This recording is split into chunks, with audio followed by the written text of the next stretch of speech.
I need a wife in 3 weeks, or I lose everything. The billionaire's voice cracked as he stood in the tiny matchmaking office, desperation bleeding through his expensive suit. Outside, Manhattan glittered with Christmas lights, but Adrian Keller's empire was crumbling. One impossible choice: marry a stranger to save his company, or watch 30,000 employees lose their jobs. The woman across the desk, Clara, with her worn cardigan and skeptical eyes, should have laughed him out. Instead, she said something that changed everything. I don't do fake marriages, but I'll help you find something real. If you want to see whether a broke matchmaker can save a broken billionaire, stay until the end. Hit like and drop your city in the comments. I want to see how far this story travels. The coffee had gone cold an hour ago. Adrian Keller stared at it anyway, watching the oily film congeal on the surface while his attorney droned through page 47 of the merger contract. The conference room smelled like leather and desperation, which was fitting because Adrian was running out of both time and options. And Clause 18 subsection D clearly states that any principal stakeholder must demonstrate stable personal circumstances prior to— Say it in English, Morrison. His attorney looked up, startled. Richard Morrison had worked for the Keller family for 23 years and still flinched when Adrian used that tone. They want proof you're settled, married, or at minimum, engaged. Morrison cleared his throat. The Hong Kong partners are traditional. They've made it clear they won't sign unless— What? Unless I have a wife. Adrian pushed the coffee cup away, watching it leave a wet ring on the mahogany table. Because a man who can negotiate a $2.3 billion merger obviously can't be trusted unless he's got someone to cook his dinner. It's not about trust, Adrian. It's about optics. Family values. The Lee family patriarch believes— I don't give a damn what he believes. But that was a lie, and they both knew it. Adrian gave a lot of damns, actually. 30,000 damns to be precise, one for each employee whose job depended on this merger going through. When's the deadline? Morrison hesitated. They want an announcement at the Christmas gala, 3 weeks. Jesus Christ. Your father thinks— My father can go— Adrian stopped himself, pinching the bridge of his nose. What does Charles want? He's already compiled a list of suitable candidates. Women from appropriate families who understand the arrangement. Morrison slid a thin folder across the table. He suggests you review these profiles and make a selection by— Adrian stood up so fast his chair rolled backward and hit the window with a thud. 52 floors below, New York sprawled in its usual chaos, cabs honking, people rushing, everyone going somewhere that mattered. He used to be one of them. Now he spent his days in glass boxes making decisions that kept him awake at night. Tell my father I'll handle it. Adrian, I don't think you understand the urgency. I understand perfectly. He grabbed his coat from the back of the chair. I understand that everyone wants me married off like a prize racehorse so they can check a box on their paperwork. I understand that my personal life is apparently corporate strategy now. What I don't understand is why everyone thinks I'm incapable of solving my own problems. Morrison opened his mouth, closed it, then tried again. Your father is concerned. After Elizabeth— Don't. The word came out sharp enough to cut. Don't bring her into this. I'm sorry, I just meant— 3 years is a long time to— I said don't. The silence that followed was thick and uncomfortable. Outside, someone's phone was ringing in another office. Life continuing, oblivious. Finally, Morrison gathered his papers with careful precision. The gala is December 21st. If you don't announce an engagement that night, the Lee family will walk. And if they walk, the merger collapses. And if the merger collapses, 30,000 people lose their jobs. I know. I've done the math. Adrian's jaw tightened. I'll be there, with a fiancé. Satisfied? Your father will want to approve. My father can read about it in the Wall Street Journal like everyone else. He left before Morrison could argue, taking the private elevator down to the parking garage where his driver was waiting. The December air hit him like a slap when he stepped outside, cold and sharp, carrying the smell of roasted nuts from a street vendor and exhaust from the idling town car. Home, Mr. Keller? No. Adrian climbed in, pulling the door shut against the noise. Just drive. Anywhere. Marcus, who'd been driving him for 6 years and knew when to ask questions and when to stay quiet, simply nodded and pulled into traffic. They drove south through the evening rush, past store windows already decorated for Christmas, past couples walking hand in hand with shopping bags, past all the ordinary happiness that seemed to exist in a different dimension from Adrian's life. His phone buzzed approximately every 45 seconds. His father calling, probably. Or his assistant, or Morrison with yet another clause that needed reviewing. He ignored all of it. Somewhere around Union Square, Marcus made a turn Adrian didn't recognize. The buildings got shorter, the streets narrower. Brooklyn, maybe? Adrian had stopped paying attention to geography years ago. One part of New York was the same as another when you mostly saw it through tinted car windows. "Sir, there's something—" Marcus cleared his throat. "My wife used to talk about a place, when we were having troubles, before we sorted things out. A matchmaker. Old-fashioned kind of thing." Adrian looked up from his phone. "I'm not having troubles, Marcus. I'm having a corporate crisis." "Yes, sir. But you need a wife, don't you? And this woman, she's supposed to be different. Not like those dating services. She actually talks to people, listens. My wife swears by her." "Your wife is happily married. To you." "Wasn't always happy, sir. That's why she went." Marcus met his eyes in the rearview mirror. "It's just a suggestion. We're only a few blocks away." Adrian should have said no. Should have told Marcus to turn around and take him back to the penthouse, where his daughter was probably already asleep, watched over by the latest in a long string of nannies who never quite fit. Should have gone home and looked through his father's folder of acceptable candidates, women with the right pedigree and the right connections who would smile for the cameras and never ask what he was thinking at 2 a.m. Instead, he heard himself say, "What's the address? Busag." The brownstone was squeezed between a dry cleaner and a bodega, the kind of building you'd walk past 100 times without noticing. The windows on the ground floor were lit with warm yellow light, and a small brass plaque beside the door read, "Moretti Matchmaking, established 1987. "This is it?" Adrian stared at the building, which looked about as corporate as a bakery. "My wife says the best things are always where you don't expect them." Marcus pulled up to the curb. "Should I wait?" Adrian checked his watch.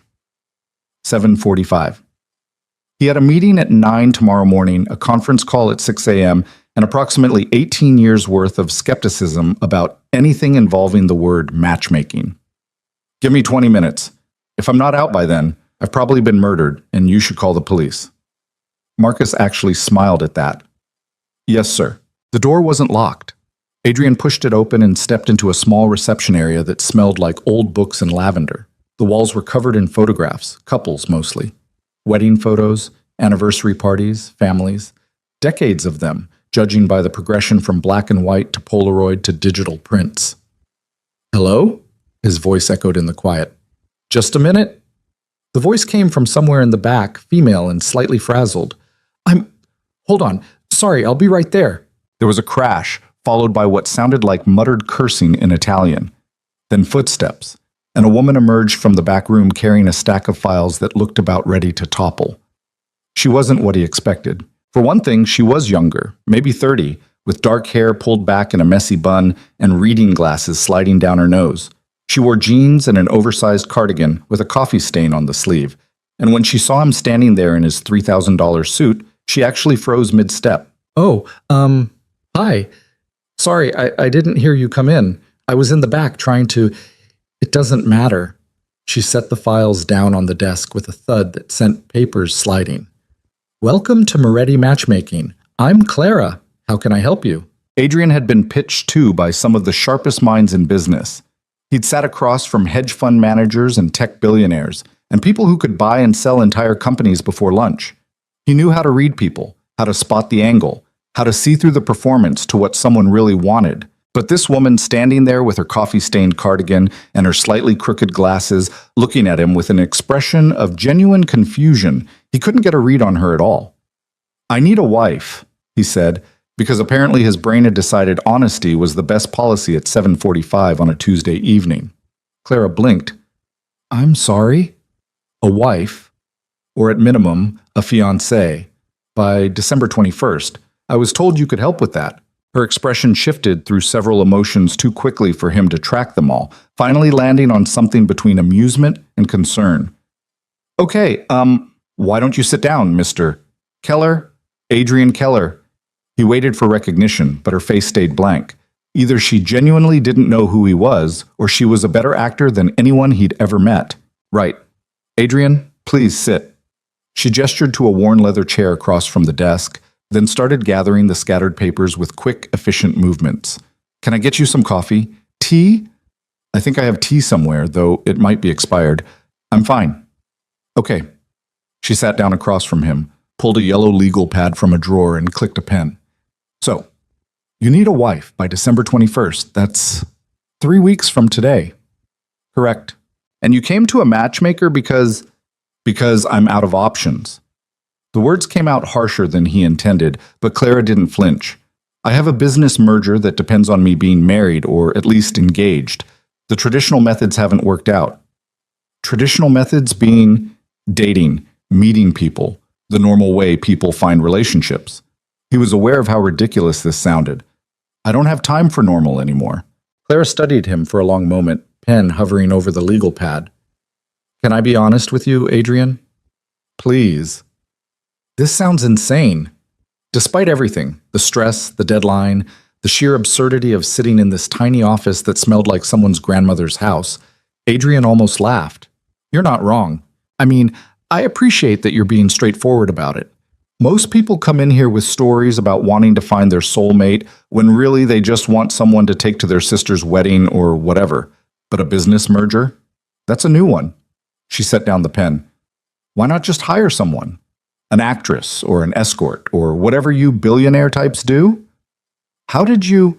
Google autofilled your name when I typed Adrian K to check my email. You're apparently very rich and very private and very successful. Congratulations. Her tone wasn't impressed, which was also new. But you still haven't answered my question. Why are you here instead of hiring someone to play pretend? Adrian leaned back in the chair, which creaked alarmingly. Because it won't work. The people I'm dealing with, they're thorough. They'll investigate. And they're traditional. They'll smell a fake relationship from a mile away. I need something that at least looks real. Looks real, not is real. I'm being honest about what this is. Yeah, you are. Which is why I'm going to be honest right back. Folded her arms. I don't do fake marriages. I don't do arrangements. I don't help people check boxes or close business deals. My mother started this business to help people find actual human connection, not corporate solutions. Your mother? She died 2 years ago. Left me this place and about 40 years worth of client files and a philosophy I'm not about to abandon just because some billionaire walks in with a deadline. Her voice softened slightly. I'm sorry about your situation, Adrian. I really am, but I can't help you. He should have stood up. Should have thanked her for her time and walked out and called his father and picked someone from that folder of acceptable candidates. This was a waste of time anyway. What was he thinking, coming to a matchmaker? This wasn't a business problem you could solve with the right introduction. Except something about the way Clara was looking at him, not awed or impressed or calculating, but just seeing him. Like he was a person with a problem, not a headline or a bank account or a corporate asset. It had been so long since anyone looked at him like that. What if it wasn't fake? The word surprised him as much as her. What? What if I actually tried to meet someone? To find something real, I mean. I just need help doing it quickly. He was making this up as he went along, which was not how Adrian Keller normally operated. You said you help people find connections. Help me find one. Claire's eyes narrowed. In 3 weeks. I know it's not ideal. It's not remotely realistic. Real relationships take time. Trust takes time. You can't just manufacture chemistry on a deadline. But you could try, couldn't you? You could introduce me to people. Set up dates. See if anything clicks. He could hear the desperation in his own voice now, which would have been embarrassing if he had any pride left. I'm not asking you to guarantee results. Just give me a chance. Why does this matter so much to you? Clara leaned forward, studying his face. It's just money, right? You probably have plenty of it. Why not let the merger fail? Because 30,000 people work for my company, and if this merger doesn't go through, I'll have to make cuts. Massive cuts. Offices closed, positions eliminated. Families who depend on those paychecks, who've built lives around those jobs. He ran a hand through his hair. I know how it sounds. Rich guy problems. But those people aren't rich, and their problems are real, and I'm responsible for them whether I like it or not. The silence stretched between them. Outside, a car alarm went off, then stopped. The radiator in the corner hissed and clanked. Finally, Clara picked up her pen again. Tell me about your daughter. Adrian's head snapped up. How do you know I have a daughter? Google, remember? There was a photo from some charity thing. She looked about 5. Clara's expression was unreadable. What's her name? Sophie, she's 6. And what does Sophie think about Daddy getting married for a business deal? The question hit harder than it should have. She doesn't know, she's 6. She thinks I'm just very busy with work. Right. Clara tapped the pen against the legal pad, a rapid rhythm that suggested she was thinking. Okay, here's what I'm willing to do. I'll introduce you to 7 women, real women, not paid actors or whatever you were planning. You'll go on actual dates with them, have actual conversations, see if anything genuine develops. 7 seems arbitrary. It's my lucky number, take it or leave it. She met his eyes. But here's the deal, Adrian, you have to actually try. No going through the motions, no treating this like a business meeting. You have to show up as yourself, not as billionaire Adrian Keller who needs to close a merger. Can you do that? Could he? Adrian wasn't even sure who he was anymore when he wasn't being billionaire Adrian Keller. That version of himself had been running the show for so long, he'd forgotten what was underneath. I can try, he said finally. Not good enough. Yes or no? He thought about Sophie, asleep in the penthouse with whatever nanny was on duty tonight. Thought about the 30,000 employees whose names he didn't know, but whose livelihoods he signed off on every quarter. Thought about his father's folder of acceptable candidates and what his life would look like if he just picked one and went through with it. Then he thought about the way Clara was looking at him right now, like she could see through all of it to whatever was left underneath. Yes, he said. I'll actually try. Clara studied him for another long moment, then nodded. Okay, first date is Thursday night. I'll text you the details tomorrow. You don't have my number. She gestured to his phone, which was lighting up on the chair beside him.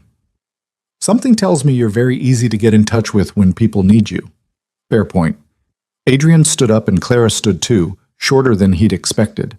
The top of her head barely came to his shoulder. Thank you, he said, and meant it. Don't thank me yet. You might end up hating every single one of them. She walked him to the door, flipping off lights as they went. And Adrian, if you hurt any of these women because you're trying to solve a corporate problem, I will personally ensure everyone in New York knows exactly what kind of man you are. Clear? Crystal. Good. She opened the door, letting in the cold December air. Now go home to your daughter. Tell her a bedtime story or something. Be a person instead of a billionaire for 5 minutes. He wanted to tell her that he tried to do that every day and failed. That being a person felt harder than running a billion-dollar company. That some nights he stood in Sophie's doorway watching her sleep and wondering how he'd ended up so completely alone. Instead, he just said, I'll see you Thursday. You'll see whoever I set you up with Thursday. You won't see me. Clara pulled her cardigan tighter against the wind. I'm the matchmaker, not the match. Don't forget that. But as Adrian walked back to the car where Marcus was waiting, he found himself wondering if maybe Clara Moretti had that exactly backward. The penthouse was dark when he got home. Adrian let himself in quietly, setting his keys in the bowl by the door with barely a sound. The floor-to-ceiling windows showed Manhattan glittering below, millions of lights marking millions of lives being lived in ways that probably made sense to the people living them. He checked his phone. 11:47. Too late to wake Sophie, even though he wanted nothing more than to hear her voice, her ridiculous 6-year-old questions about why clouds floated or how come ice cream wasn't a vegetable. The nanny, Rebecca, Rachel, had left a note on the kitchen counter. Sophie ate all her dinner, homework done, asleep by 8, everything under control, as always. Adrian crumpled the note and threw it in the trash. The apartment was too big, too quiet, too much like a museum and not enough like a home. 16,000 square feet of marble and designer furniture and emptiness. He'd bought it 5 years ago when the company went public, back when Elizabeth was still alive, and they talked about filling it with noise and chaos and a half dozen more kids. Now it just echoed. He poured himself 2 fingers of scotch and stood at the window, looking out at nothing. His reflection stared back. A man in an expensive suit who looked exactly like the kind of person who'd solve a personal problem with a business transaction. His father's son, in other words. The thought made him drink faster. His phone buzzed. A text from a number he didn't recognize. First date? Thursday, 7 p.m. The terrace at Bryant Park. Her name is Isabel. She's an attorney. Doesn't know who you are. Try to keep it that way for at least the appetizers. CM. Adrian stared at the message. Isabel. An attorney. Thursday. 3 weeks to find someone he could stand to marry, or at least pretend to marry long enough to close a merger and save 30,000 jobs. No pressure. He finished the scotch and went to check on Sophie. Her room was the only part of the penthouse that felt alive. Books scattered on the floor, stuffed animals arranged in what she insisted was a very important pattern, drawings taped to the walls. She'd kicked off her covers and was sprawled diagonally across the bed, clutching a worn teddy bear that had been Elizabeth's. Adrian pulled the covers back over her, careful not to wake her. She stirred anyway, blinking up at him with sleepy eyes. "Daddy?" "I'm here, sweetheart. Go back to sleep. You're late." "I know. I'm sorry." "It's okay." She yawned, already drifting off again. "I made you a picture. It's on the fridge." He waited until her breathing evened out before going back to the kitchen. The picture was there, held up by a magnet shaped like the Statue of Liberty. A crayon drawing of two stick figures, one tall and one small, holding hands under a smiling sun. "Me and Daddy," she'd written in wobbly letters across the top. Adrian stood there staring at it for longer than was probably reasonable. This crude drawing made by his daughter, who barely remembered her mother, who spent more time with paid caregivers than with him, who deserved so much better than a father who was considering fake marriages to solve business problems. He pulled out his phone and looked at Clara's message again. Thursday, 7 p.m. Maybe this was insane. Probably it was insane. But it was the only plan he had that didn't involve picking a stranger from his father's folder and lying about it for the rest of his life. He took a picture of Sophie's drawing and sent it to Clara's number. "I'm trying," he typed, then deleted it, then typed, "See you Thursday." Her response came almost immediately. "Not me, Isabel." "But yeah, see you then." Adrian set down the phone and looked back at the drawing.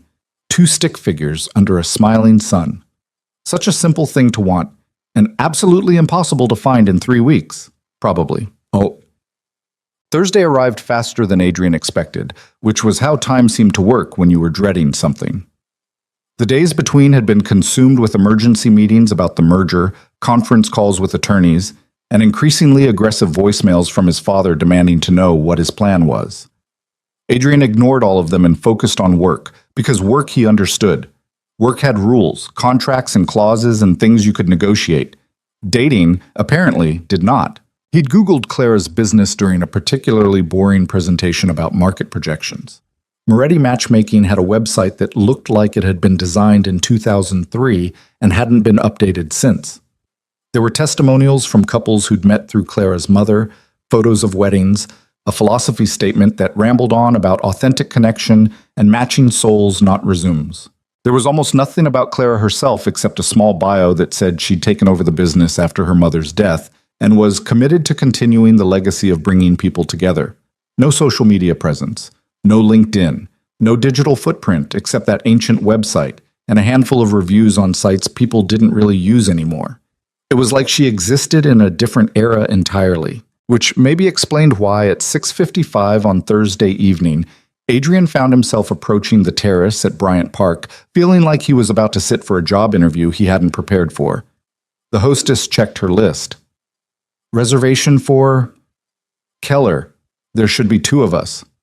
"Ah, yes. Your party is already here, right this way." She led him through the restaurant to a table by the window, where a woman in her early 30s sat reading something on her phone. She looked up when Adrian approached, and he got his first good look at Isabel. Attractive, professional, exactly the kind of woman who'd be on his father's approved list if his father knew she existed. "Adrian?" She stood up, extending a hand. "I'm Isabel Chen. Nice to meet you." "You too." He shook her hand, firm grip, confident, and sat down. "Thanks for agreeing to this. I know Clara can be, persuasive." Isabel laughed. "She told me she had a client who was chronically overworked and emotionally unavailable but trying to change. I figured anyone that honest about their flaws deserved a shot. Chronically overworked and emotionally unavailable. Great first impression." Better than loves long walks on the beach and puppies, right? At least I know what I'm getting into. She flagged down a waiter. Should we get wine? I feel like we need wine for this. They ordered a bottle of something expensive that Adrian barely tasted, and then Isabel looked at him with an expression that was curious but not invasive. So, she said, what do you actually do? Clara was very mysterious about the details, said you'd tell me yourself if you wanted to. This was the moment. He could lie, make something up, be anyone other than Adrian Keller, billionaire CEO, with a merger problem and a daughter at home, and enough baggage to fill a 747. Instead, he told the truth. I run a company, hotel and property development mostly. It's consuming. Consuming how? Like I can't remember the last time I took a full weekend off. Like my daughter's nanny knows her better than I do some weeks. Like I'm very good at making money and very bad at being present. He stopped himself. Sorry, that was probably too honest. No, I like it. Isabel poured them both more wine. I'm a corporate attorney. I bill 70 hours a week and haven't been on a vacation in 3 years. Consuming, I get it. The conversation flowed easier after that. Isabel was sharp and funny and remarkably easy to talk to. She told him about a case she'd just won, about her family in San Francisco, about the apartment she was renovating in Tribeca that was taking 3 times longer than the contractor had promised. Adrian told her about Sophie, about how she'd recently decided she wanted to be a dinosaur scientist when she grew up, about the chaos of trying to raise a kid in Manhattan when you barely had time to breathe. It was nice, comfortable, exactly what a first date should be, and Adrian felt absolutely nothing. Not Isabel's fault. She was wonderful, smart and successful, and the kind of woman his mother would have loved. But there was no spark, no chemistry, no moment where he thought, yes, this could be something. She seemed to sense it too. By the time dessert arrived, they'd both relaxed into the reality that this was a pleasant dinner between two people who would probably never see each other again. Clara's going to ask how it went, Isabel said, stirring her coffee. What should I tell her? The truth. That you're great, and I'm apparently broken. You're not broken, just busy. There's a difference. She smiled. For what it's worth, I think you'll figure it out. You seem like the kind of person who solves problems when you actually focus on them. This isn't really a problem you can solve with focus. Maybe not. But you're trying, right? That counts for something. They split the check, Isabel insisted, and said goodbye on the sidewalk outside the restaurant. She gave him a quick hug, the kind you'd give a colleague after a successful meeting, and then she was gone, disappearing into the Thursday night crowd. Adrian's phone buzzed almost immediately. How'd it go? Clara. He stood there on the sidewalk, watching people rush past him toward wherever they were going, and tried to figure out how to explain that he'd just had a perfectly nice date with a perfectly nice woman and felt more alone than when he started. She was great, he typed finally. Not the right fit. The response came fast. Date 2, Saturday afternoon, coffee shop in the West Village. Her name is Meredith. She teaches literature at NYU. Bring your brain, not your wallet. Adrian stared at the message. Saturday was 2 days away. He had 6 more of these to get through, 6 more chances to find whatever it was Clara thought he was looking for. He should have felt hopeful. Instead, he just felt tired. Saturday's date with Meredith was different in all the surface ways. Coffee instead of wine, afternoon instead of evening, a literature professor instead of a lawyer. But the result was the same. Nice conversation, no connection, polite goodbye. Sunday he took Sophie to the park because he'd promised her, and he was trying to be better about keeping promises. She ran around collecting leaves and inventing elaborate stories about them being magic forest treasure while Adrian sat on a bench answering emails. Daddy, you're not watching. He looked up. I'm watching, sweetheart. No, you're not. You're looking at your phone. I can do both. She put her hands on her hips, Elizabeth's gesture, so perfectly mimicked it made his chest ache. That's not how watching works. So he put the phone away and actually watched. Watched her climb the slide ladder with careful determination. Watched her make friends with another kid in approximately 30 seconds. Watched her be 6 years old in a way that was already slipping past him too fast. When they got home, there was a message from Clara. Date 3. Monday night. Wine bar in Soho. Victoria. Investment banker. Try not to talk about work the whole time. Monday came. Victoria was impressive and intimidating and made it clear within the first 10 minutes that she had no interest in dating someone with a kid. They finished their wine in professional silence and parted ways.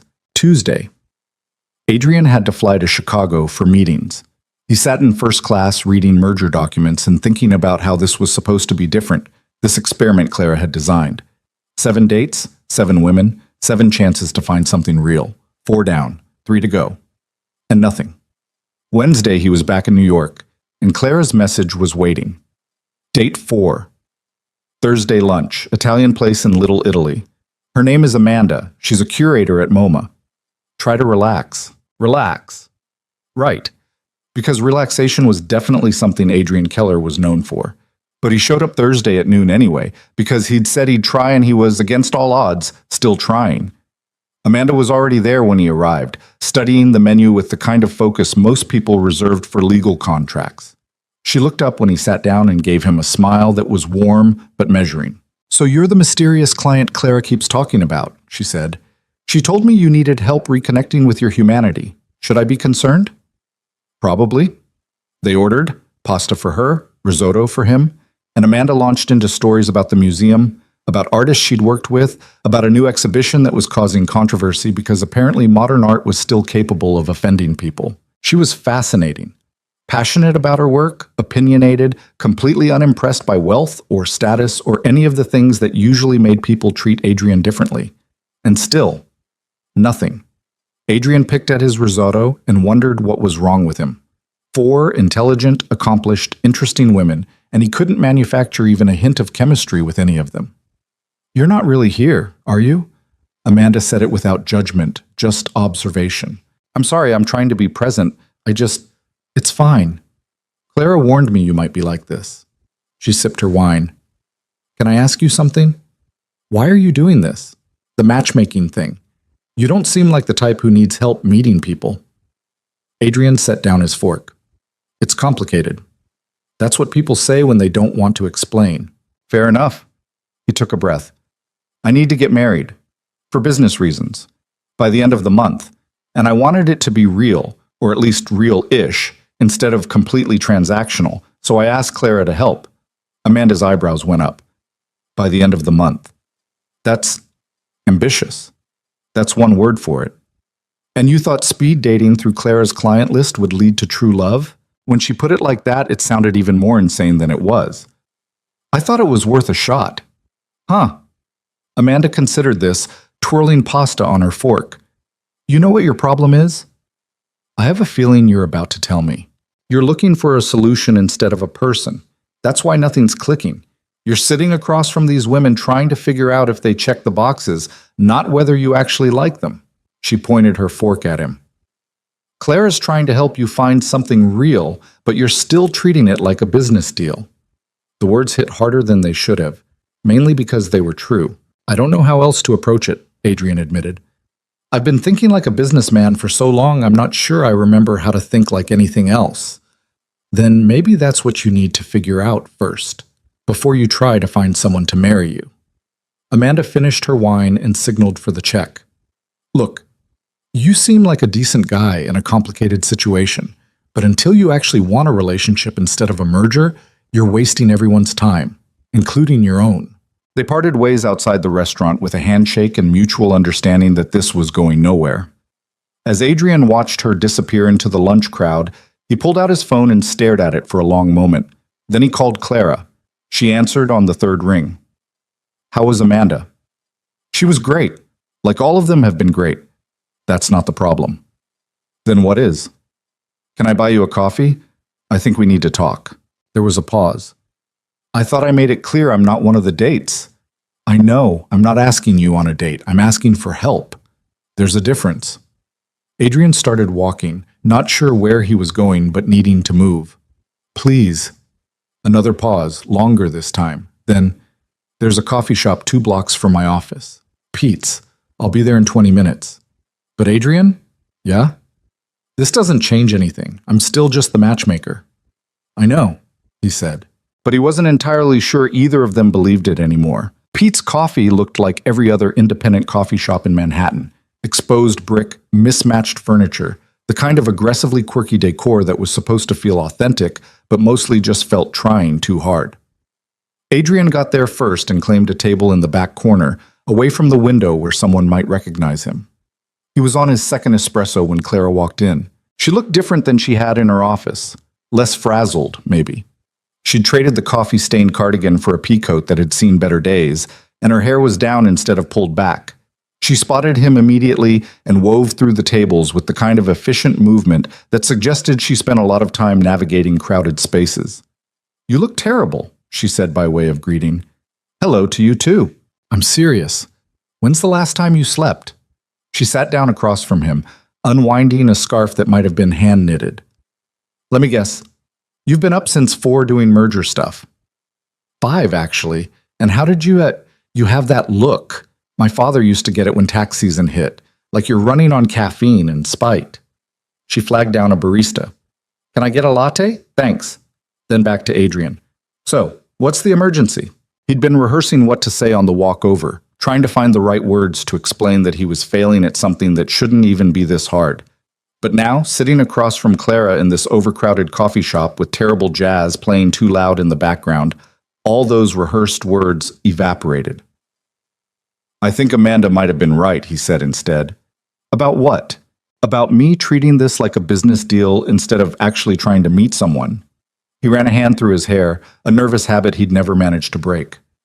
4 dates, Clara, 4 intelligent, interesting women, and I felt nothing. Not their fault, they were all great. But I sat there making mental checklists instead of actually being present, and I don't know how to stop. Clara's latte arrived. She wrapped both hands around it like she was cold, even though the coffee shop was overheated. What kind of checklists? Stupid things. Whether they'd fit into my world, whether they'd be okay with the travel schedule, the weird hours, the media attention, whether Sophie would like them, whether my father would approve, or whether the Hong Kong partners would find them acceptable, or... He stopped himself. "See? I'm doing it right now, treating people like variables in an equation. That's not necessarily wrong," Clara said carefully. "Those things matter. Compatibility matters. But yeah, you're skipping a pretty important step. Which is actually giving a damn." She took a sip of her latte, made a face that suggested it was too hot. "You're so focused on the outcome that you're not paying attention to the process. You're not asking yourself if you enjoy talking to these women, if they make you laugh, or think differently, or feel something you haven't felt in a while. You're just checking boxes." Adrian slumped back in his chair. "I don't know if I remember how to do anything else. When's the last time you went on a real date? Before all this?" The question shouldn't have been hard to answer, but Adrian found himself reaching back through years of fundraisers and business dinners and obligatory +1 situations, trying to find something that qualified as real. "Before Elizabeth died," he said finally.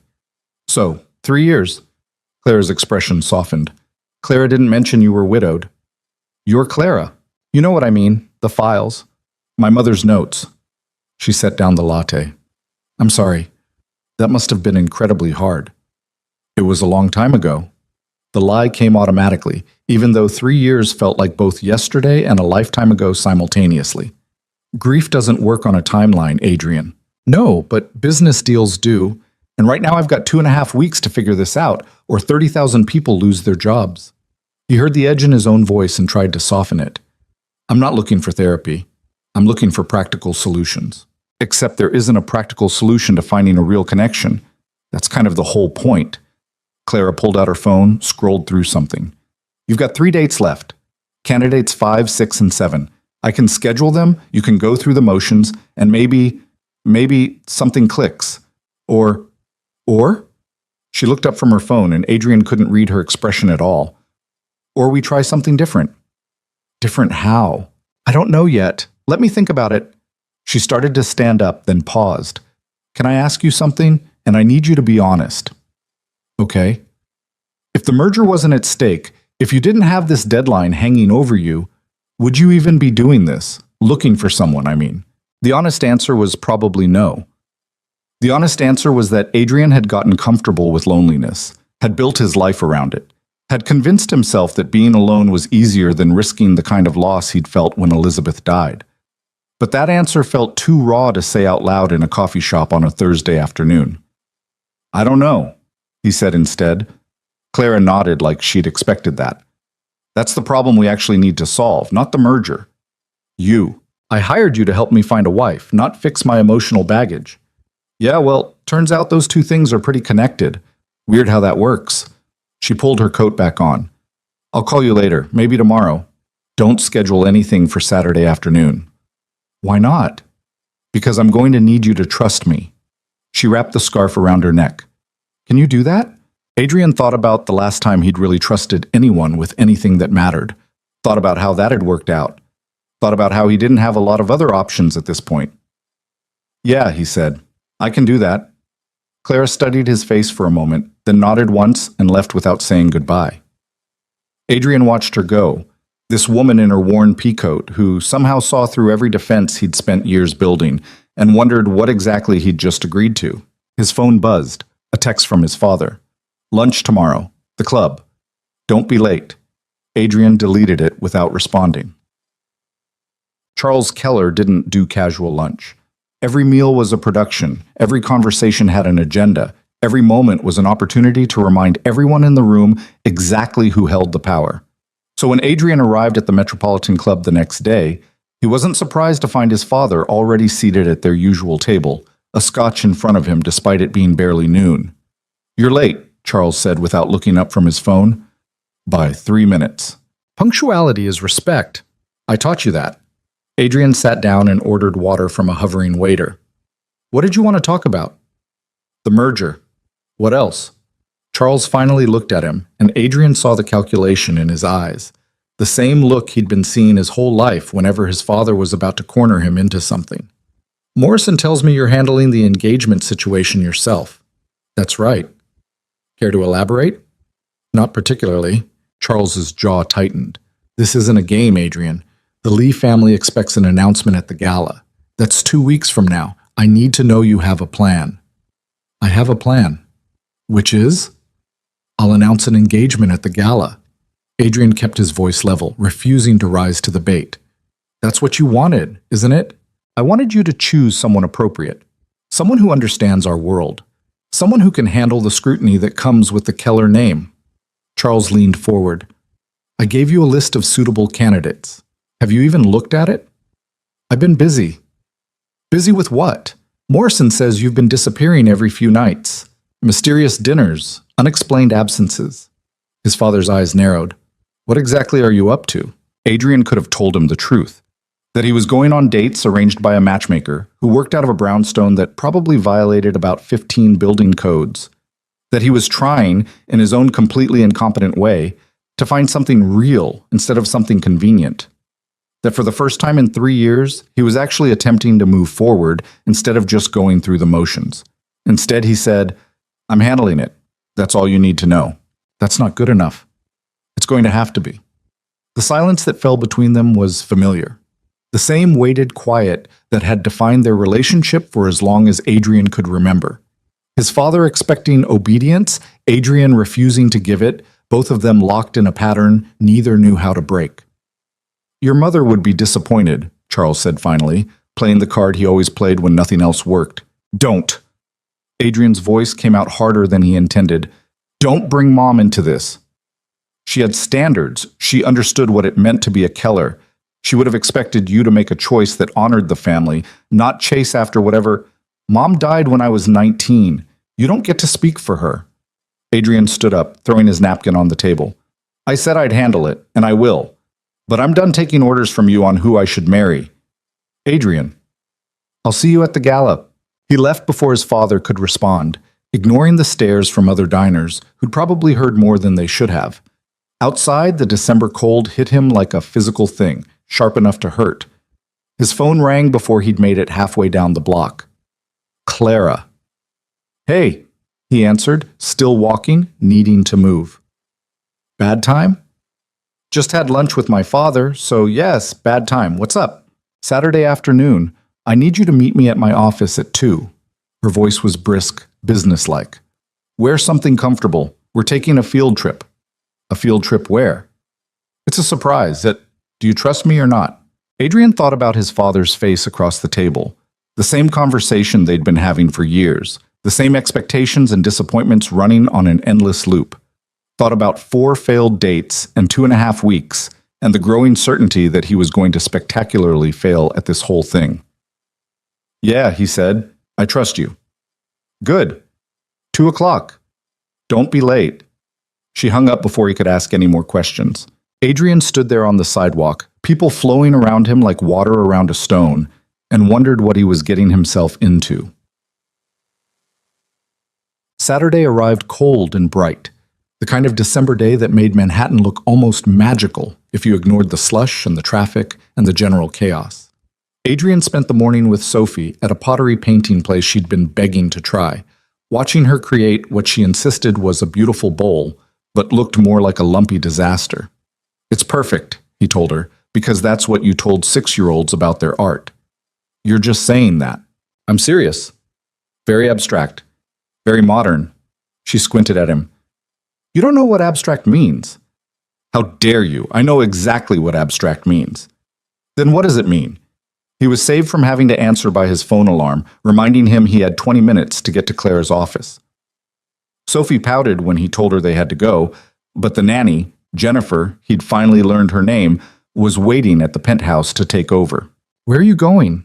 Sophie asked as he kissed the top of her head goodbye. "I have to meet someone for work." "You're always meeting someone for work." The accusation stung more than it should have. "I know, sweetheart, but this is important." "More important than me?" Adrian crouched down to her level, taking her paint-stained hands in his. "Nothing is more important than you. You know that, right?" She shrugged, not meeting his eyes. "Jennifer says you're very busy saving the company." "Jennifer talks too much." He tilted Sophie's chin up gently. "Hey, look at me. Yes, I'm busy. Yes, I have to work a lot. But you're the most important thing in my life. Always. Deal?" "Deal." She hugged him quickly, then pulled away. "Can we get ice cream tomorrow? Even though it's winter?" "Especially because it's winter. That's when it tastes best." He had no idea where she got these ideas, but he loved her for them. "Ice cream tomorrow, I promise." The cab ride to Clara's office took longer than it should have because of Saturday traffic, and Adrian spent it answering emails and trying not to think about what field trip might mean. When he finally arrived, Clara was waiting outside the brownstone, wearing jeans and boots and a jacket that actually looked warm instead of fashionable. "You made it," she said. "I was starting to think you'd bail. I said I'd be here." "Yeah, but rich people say a lot of things they don't mean." She started walking before he could respond to that. "Come on, we're taking the subway." "The subway? You know, the train that runs underground, carries millions of people every day? That's Subway." "I know what the subway is. I just haven't taken it in. Years, I'm guessing. Don't worry, it's mostly the same. Dirty, crowded, smells weird. Very authentic New York experience." She was already heading down the street toward the nearest station. Adrian followed, feeling bizarrely out of place in his designer jeans and coat that probably cost more than most people's rent. "Where are we going?" "You'll see." The subway was exactly as Clara described, dirty, crowded, smelling like a combination of hot metal and human desperation. Adrian couldn't remember the last time he'd been packed into a train car with this many people, all of them living their lives in close proximity, an accidental intimacy that felt almost aggressive. Clara, meanwhile, seemed completely comfortable. She held on to the pole with practiced ease, swaying with the movement of the train, occasionally checking her phone. A woman next to her was reading a romance novel with an embarrassingly shirtless man on the cover. 2 teenagers across the way were arguing about basketball. An old man at the end of the car was singing softly to himself. "This is your world, isn't it?" Adrian said, keeping his voice low. Clara looked up from her phone. "What?" "This. Real people living real lives, not boardrooms and penthouses and private cars." "It's just the subway, Adrian. Don't romanticize it." But she was smiling a little. "Although, yeah, I guess this is more my speed than whatever you're used to." They got off at West 4th Street and emerged into the village, which was packed with Saturday shoppers and tourists and NYU students who all seemed incredibly young. Clara led him through a maze of streets until they stopped in front of a small storefront with a hand-painted sign that read "Books and Brew." "A bookstore?" Adrian looked at her. "Not just a bookstore, the bookstore. My favorite place in the city." She pushed open the door, and the smell hit him immediately. Old paper and coffee and something vanilla, maybe candles. Come on. Inside was cramped and chaotic, books stacked on every available surface in a system that probably made sense only to whoever worked there. There was a coffee counter in the back, a few mismatched armchairs scattered around, and absolutely no regard for modern retail design principles. It was also completely packed. Clara! A man behind the coffee counter waved. Haven't seen you in weeks. Been busy, Marco. The usual? You got it. He started making what was apparently Clara's usual order, then noticed Adrian. Who's your friend? This is Adrian. He's a project. Clara was already moving deeper into the store, running her fingers along spines like she was greeting old friends. Adrian, this is Marco. He makes the best cappuccino in New York and has terrible taste in music. My taste in music has evolved, Marco called after her.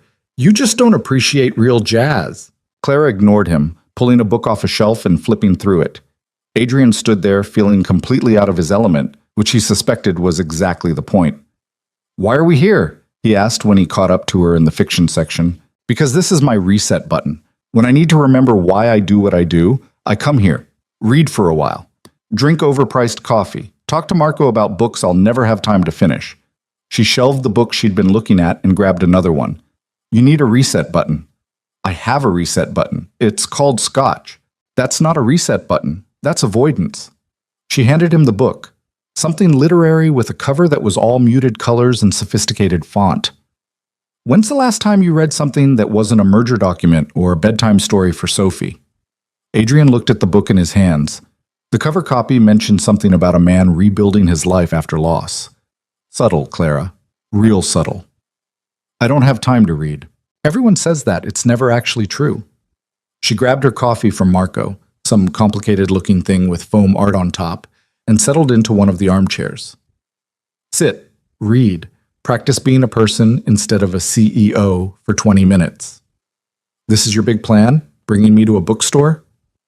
Part of it, yeah. She opened her own book, clearly done explaining herself. Adrian stood there for a moment, aware of how ridiculous this was, how he should be back at the office working on the 100 things that needed his attention. But Clara had already gone back to reading, completely unconcerned with his internal debate, and something about her certainty made him sit down in the chair across from her. He opened the book. The first chapter was about a man whose wife had died. Of course it was. Adrian almost closed it immediately, but then he kept reading, and the words pulled him in despite himself. The way the author described grief, not as this tragic, overwhelming thing, but as a quiet, constant companion, something you learn to carry, felt uncomfortably familiar. He was 3 chapters in when Clara spoke. Better? Adrian looked up, disoriented. The coffee shop had gotten more crowded, the noise level rising. His coffee, Marco had brought him one without asking, had gone cold. Better than what? Than you were when you got here. You looked like you were about to vibrate out of your skin. Now you look almost relaxed. She marked her place in her book. That's the thing about books. They give you permission to stop performing for a while. I wasn't performing. Adrian? You're always performing?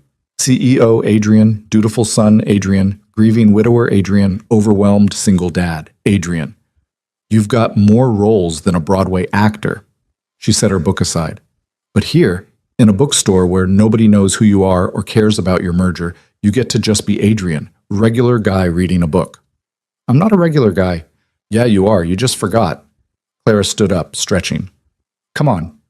Part 2 of today's field trip. There's more? Did you think I'd drag you to Brooklyn for just a bookstore visit? Have some faith.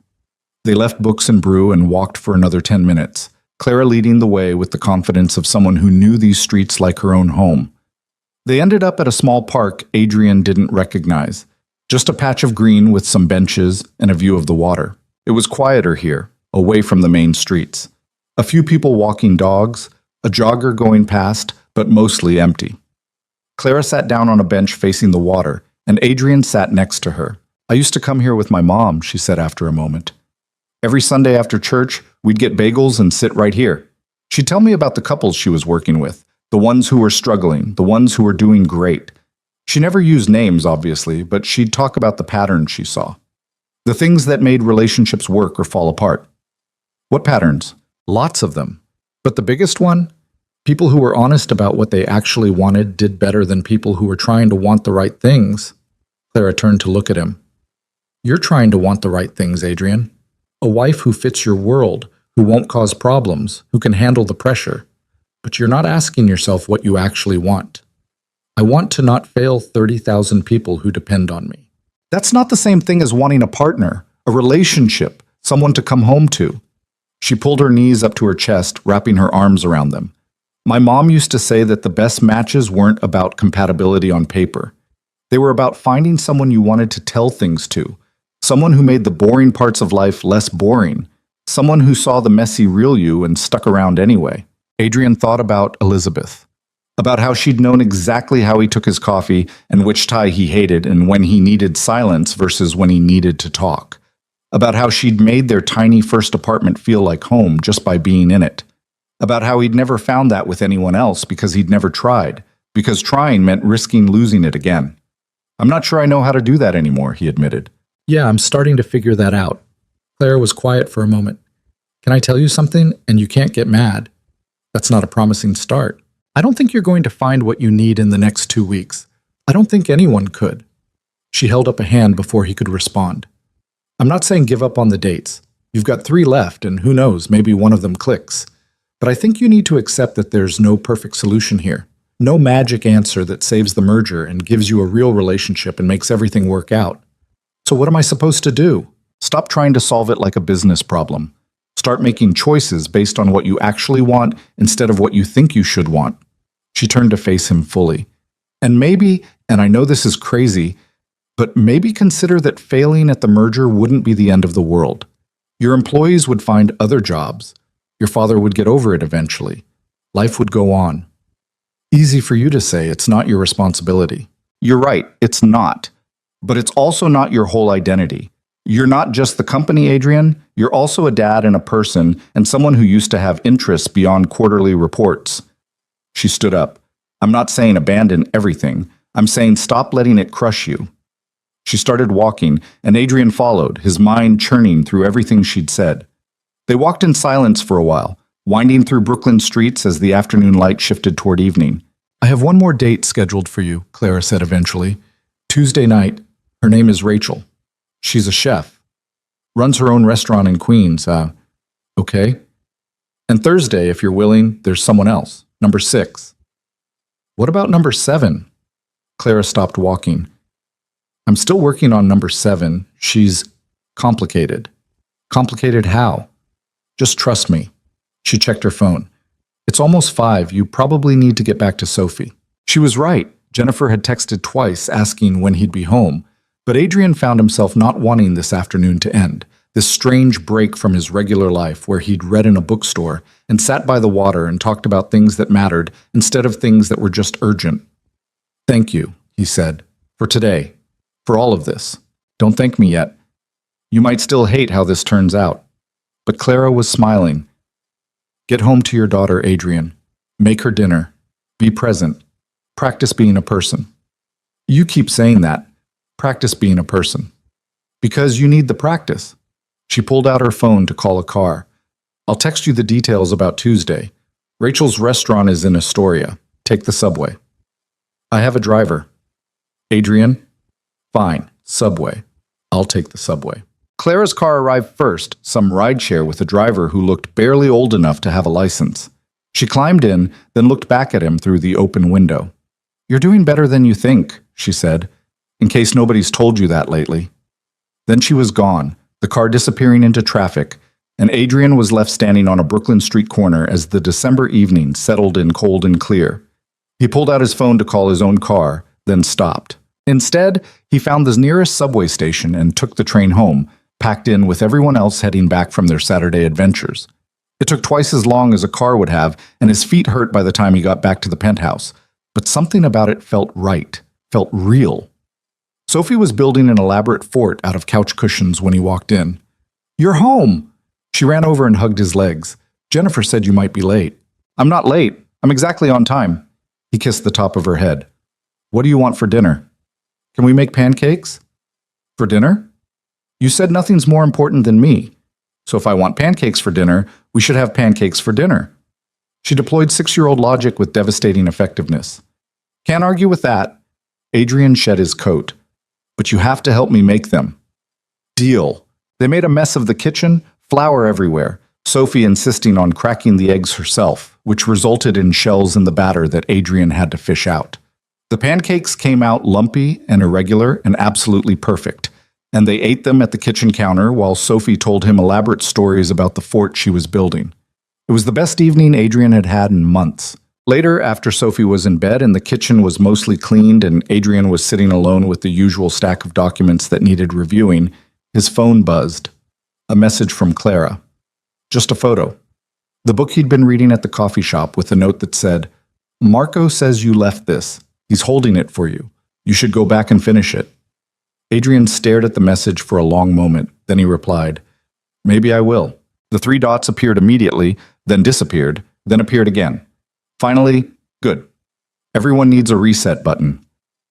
He set down the phone and looked around the penthouse, at Sophie's drawings on the fridge, at the fortress of couch cushions still standing in the living room, at the life he'd built that was both everything and nothing like what he'd planned.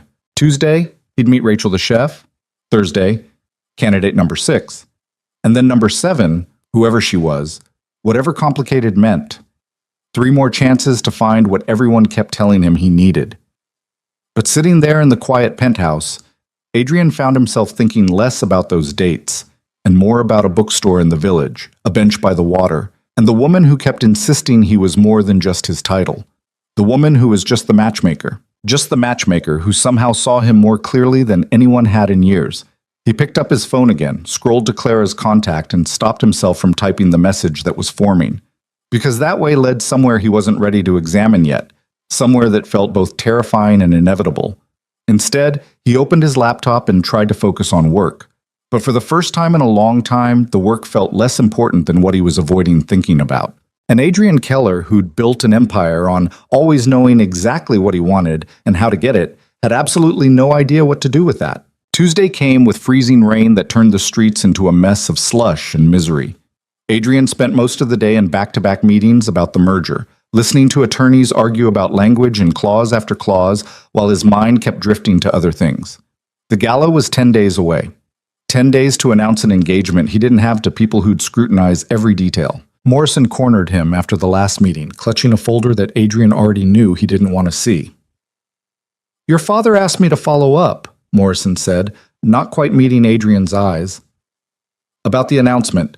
He wants to coordinate with PR, get the messaging right, make sure, tell my father I'm handling it." "Adrian, he's concerned. We all are. The Lee family has made it very clear that if you don't, I know what they've made clear. I was in the same meeting you were." Adrian grabbed his coat. "I have somewhere to be." "It's 7:30 on a Tuesday night." "Your point?" Morrison hesitated, then seemed to make a decision. "Look, I've known you since you were a kid. I watched you build this company from the ground up after your mother died. I know how much it means to you. But this approach you're taking, whatever it is, it's making people nervous." "What approach?" "The secretive one. The refusing to communicate one. Your father thinks you're self-destructing." "My father thinks any decision he doesn't control is self-destruction." Adrian pulled on his coat. "I'll make the announcement at the gala. That's all anyone needs to know." He left before Morrison could argue further, taking the elevator down to the lobby where Marcus was waiting. Except tonight, Adrian waved him off. "I'm taking the subway." Marcus raised an eyebrow but said nothing. 6 years of driving Adrian had apparently taught him when to keep his opinions to himself. The rain had turned to sleet by the time Adrian reached the station, and the platform was crowded with miserable commuters trying to get home. He stood there dripping, watching rats scurry along the tracks, and wondered what the hell he was doing. He could have had Marcus drive him to Queens in comfort, could have shown up dry and warm instead of looking like he'd swum there. But Clara had said to take the subway, and for reasons Adrian didn't want to examine too closely, he found himself following her instructions even when they made no practical sense. The train was packed. Adrian wedged himself between a woman with approximately 17 shopping bags and a guy who smelled like he'd bathed in cologne. Across from him, a mother was trying to wrangle 2 kids who clearly didn't want to be wrangled. One of them was crying about something, the sound piercing even over the train noise. The mother looked exhausted. Not just tired. exhausted in that way that suggested she'd been running on empty for months and had forgotten what full felt like. She caught Adrian staring and gave him an apologetic smile. "Sorry, long day." "Don't apologize," Adrian heard himself say. "You're doing great." She looked surprised, then grateful, then went back to negotiating with her kids about something involving goldfish crackers and screen time. Adrian watched them and thought about Sophie, about all the times he'd been that exhausted parent in public, about how nobody ever told you that you were doing great even when you desperately needed to hear it. He pulled out his phone and texted Sophie's nanny, "Tell Sophie I love her, and that we're still on for ice cream this weekend." Jennifer's reply came fast. "Will do. She's already asleep, but I'll tell her in the morning. She drew you another picture today." Adrian smiled despite himself. More stick figures, probably. More proof that his 6-year-old daughter saw the world in simpler terms than he could anymore. The train lurched into Astoria, and Adrian got off with half the car.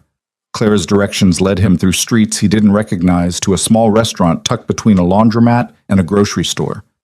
The sign said basil and thyme in hand-painted letters, and through the window he could see maybe a dozen tables, all full. Inside smelled incredible, garlic and something roasting and fresh bread.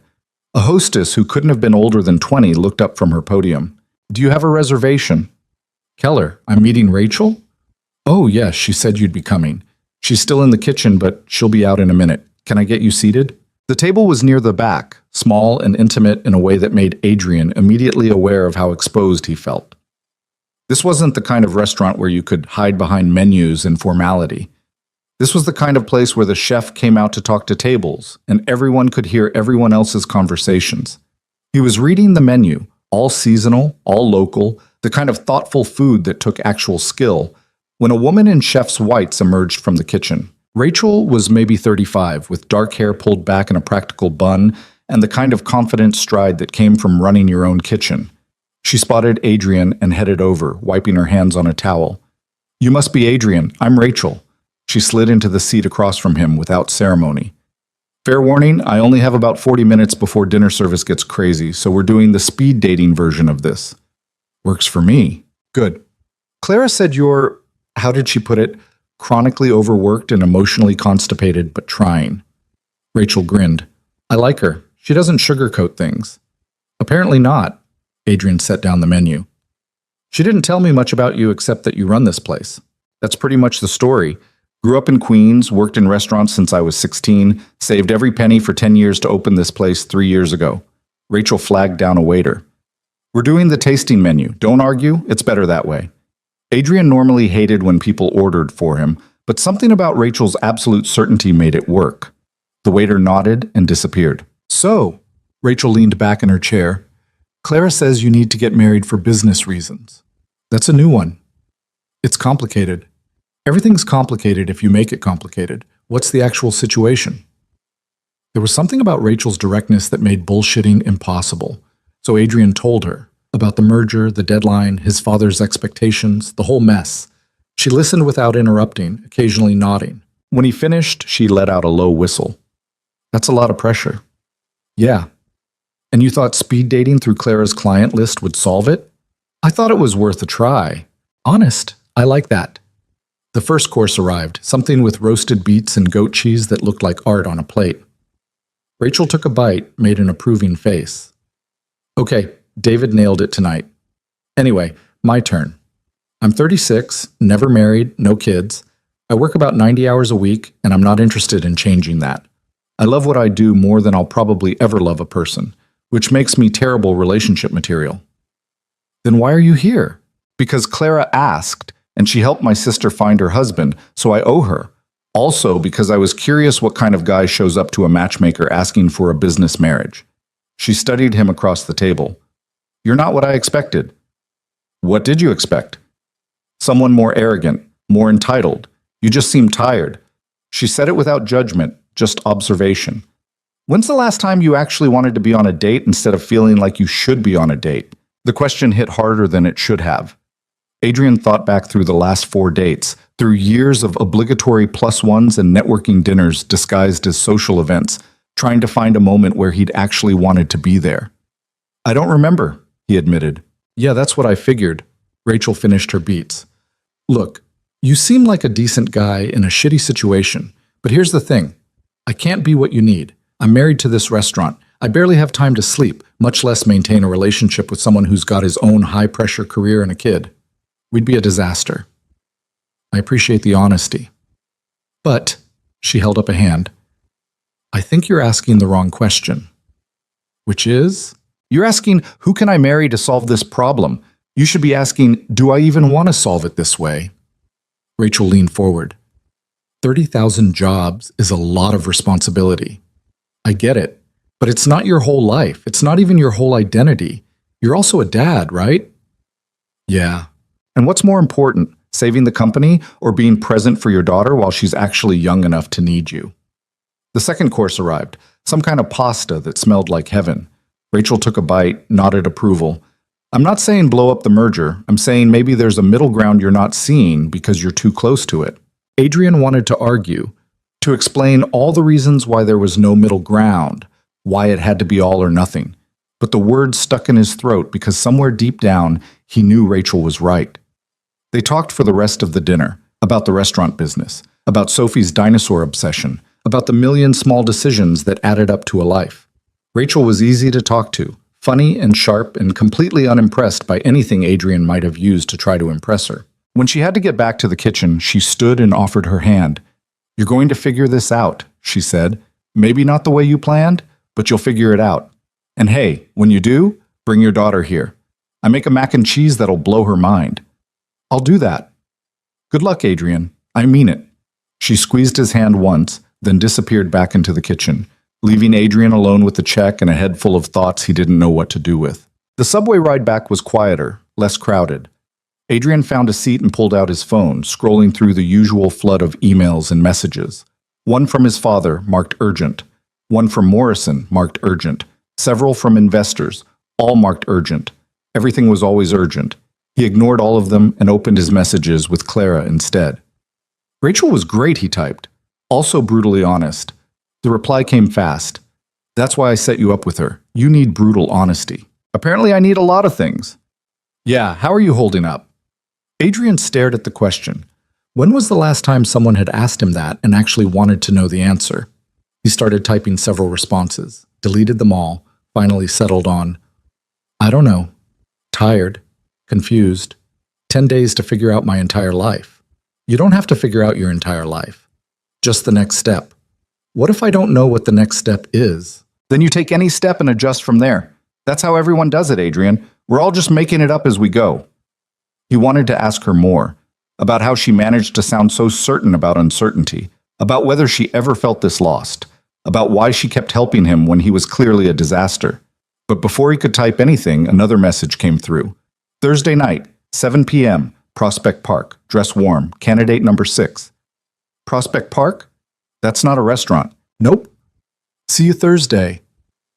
Adrian stared at his phone, but Clara had already gone quiet. Thursday in Prospect Park with candidate number 6, whoever that was. He had no idea what Clara was planning, which seemed to be her standard operating procedure.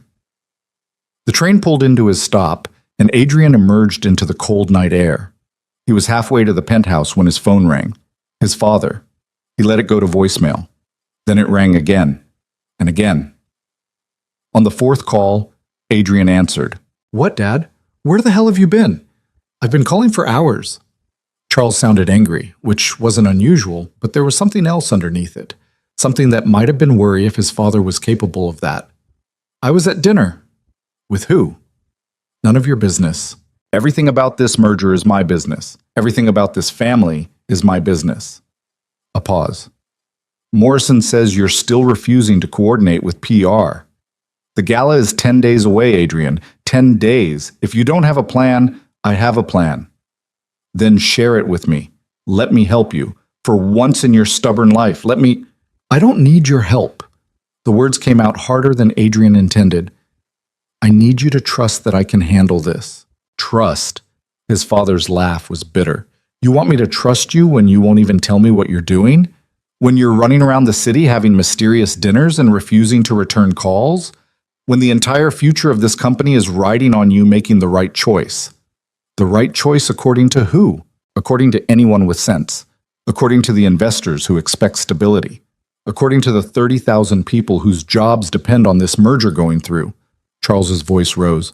This isn't about you, Adrian. It's bigger than you. And if you can't see that, I see it every day. I see it in every decision I make, every meeting I sit through, every night I come home too exhausted to be a decent father to my daughter. Adrian stopped walking, standing in the middle of the sidewalk while people flowed around him. What I don't see is how sacrificing everything that makes life worth living is supposed to make me better at saving the company. Silence on the other end. Then, what are you talking about? I'm talking about the fact that I've spent 3 years building this empire you're so worried about, and I can't remember the last time I was actually happy. I'm talking about how I barely know my own daughter because I'm always working. I'm talking about how everyone keeps telling me what I should do, and nobody asks me what I want. What you want doesn't matter when thousands of people are depending on you. And there it was. The thing his father had been teaching him his whole life, the core belief that had shaped every choice Adrian had made since he was old enough to understand what responsibility meant. What you want doesn't matter. Maybe that's the problem, Adrian said quietly. What? Maybe I've been making decisions based on what everyone else needs for so long that I forgot I'm allowed to want things too. He started walking again, faster now. I'll make the announcement at the gala. I gave you my word and I'll keep it, but the rest of it, who I choose, how I handle it, what happens after, that's mine, not yours. Adrian, he hung up. His hands were shaking. He stood there in front of his building, looking up at the penthouse 52 floors above, and felt the weight of every choice he'd made that had led him here. Every time he'd said yes when he meant no. Every time he'd put the company first and everything else second. Every time he'd let his father's voice drown out his own. The doorman opened the door with his usual professional smile. Evening, Mr. Keller? Evening, James. The elevator ride up felt longer than usual. Adrian watched the numbers climb and thought about Rachel's question. What's more important, the company or being present for Sophie? He knew what his father would say, knew what the investors would say, knew what Morrison and the attorneys and everyone with a stake in the merger would say. But for the first time in a long time, Adrian let himself ask what he would say. The penthouse was quiet when he walked in. Jennifer was reading on the couch, some paperback romance that she quickly closed when she saw him. You're home early. Everything okay? Yeah, thanks for staying late. He hung up his coat. How was Sophie? Good. Energetic. We played about 17 rounds of some game she made up involving her stuffed animals having a talent show. Jennifer smiled.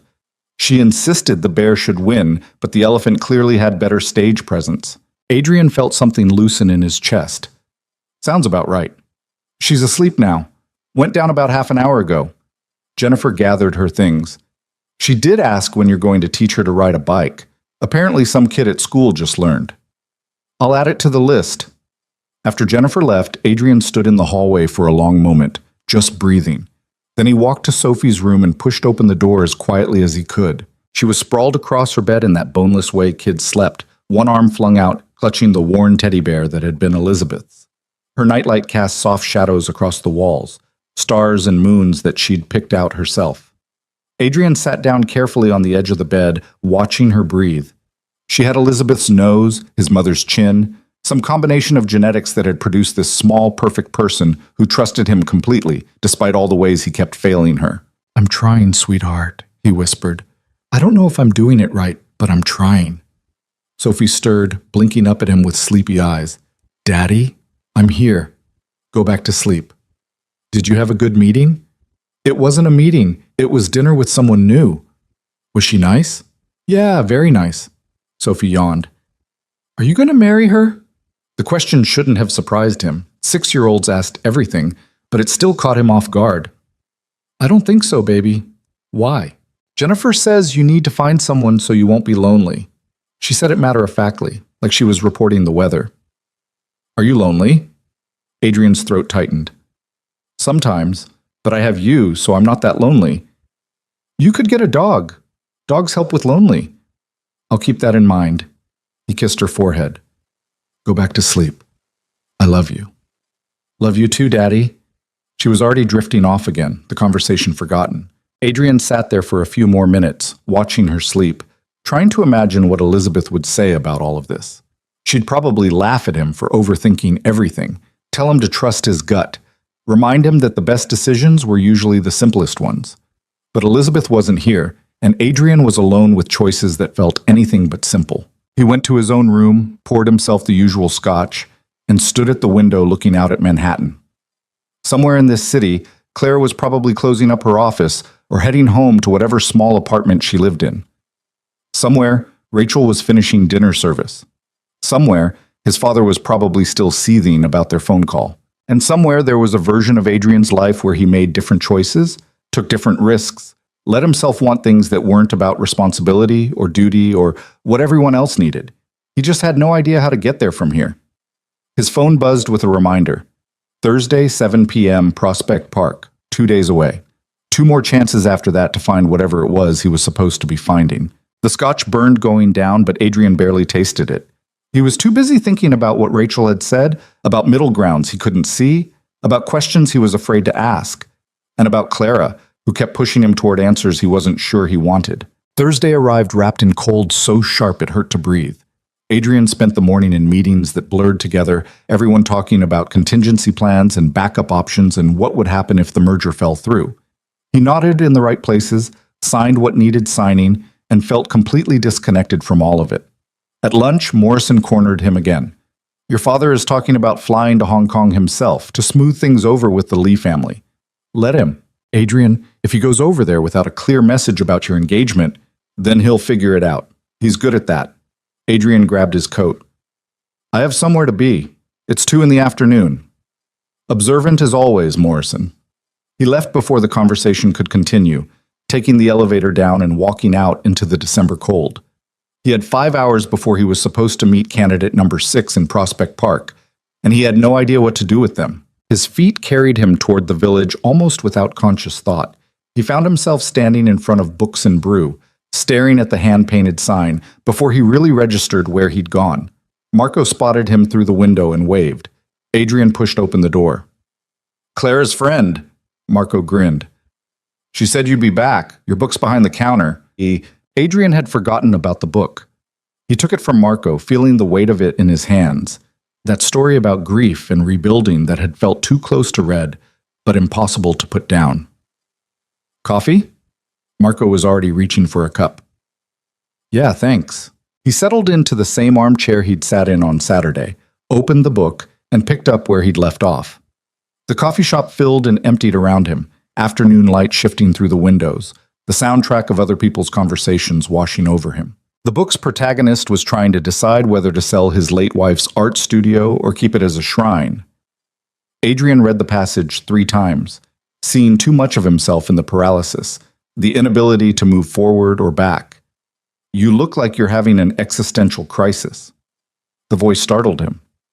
Adrian looked up to find Clara standing there holding 2 coffees and wearing an expression that was half amused, half concerned. What are you doing here? He asked. Marco texted me, said you showed up looking lost. She handed him one of the coffees. I was in the neighborhood. You were not in the neighborhood. Fine.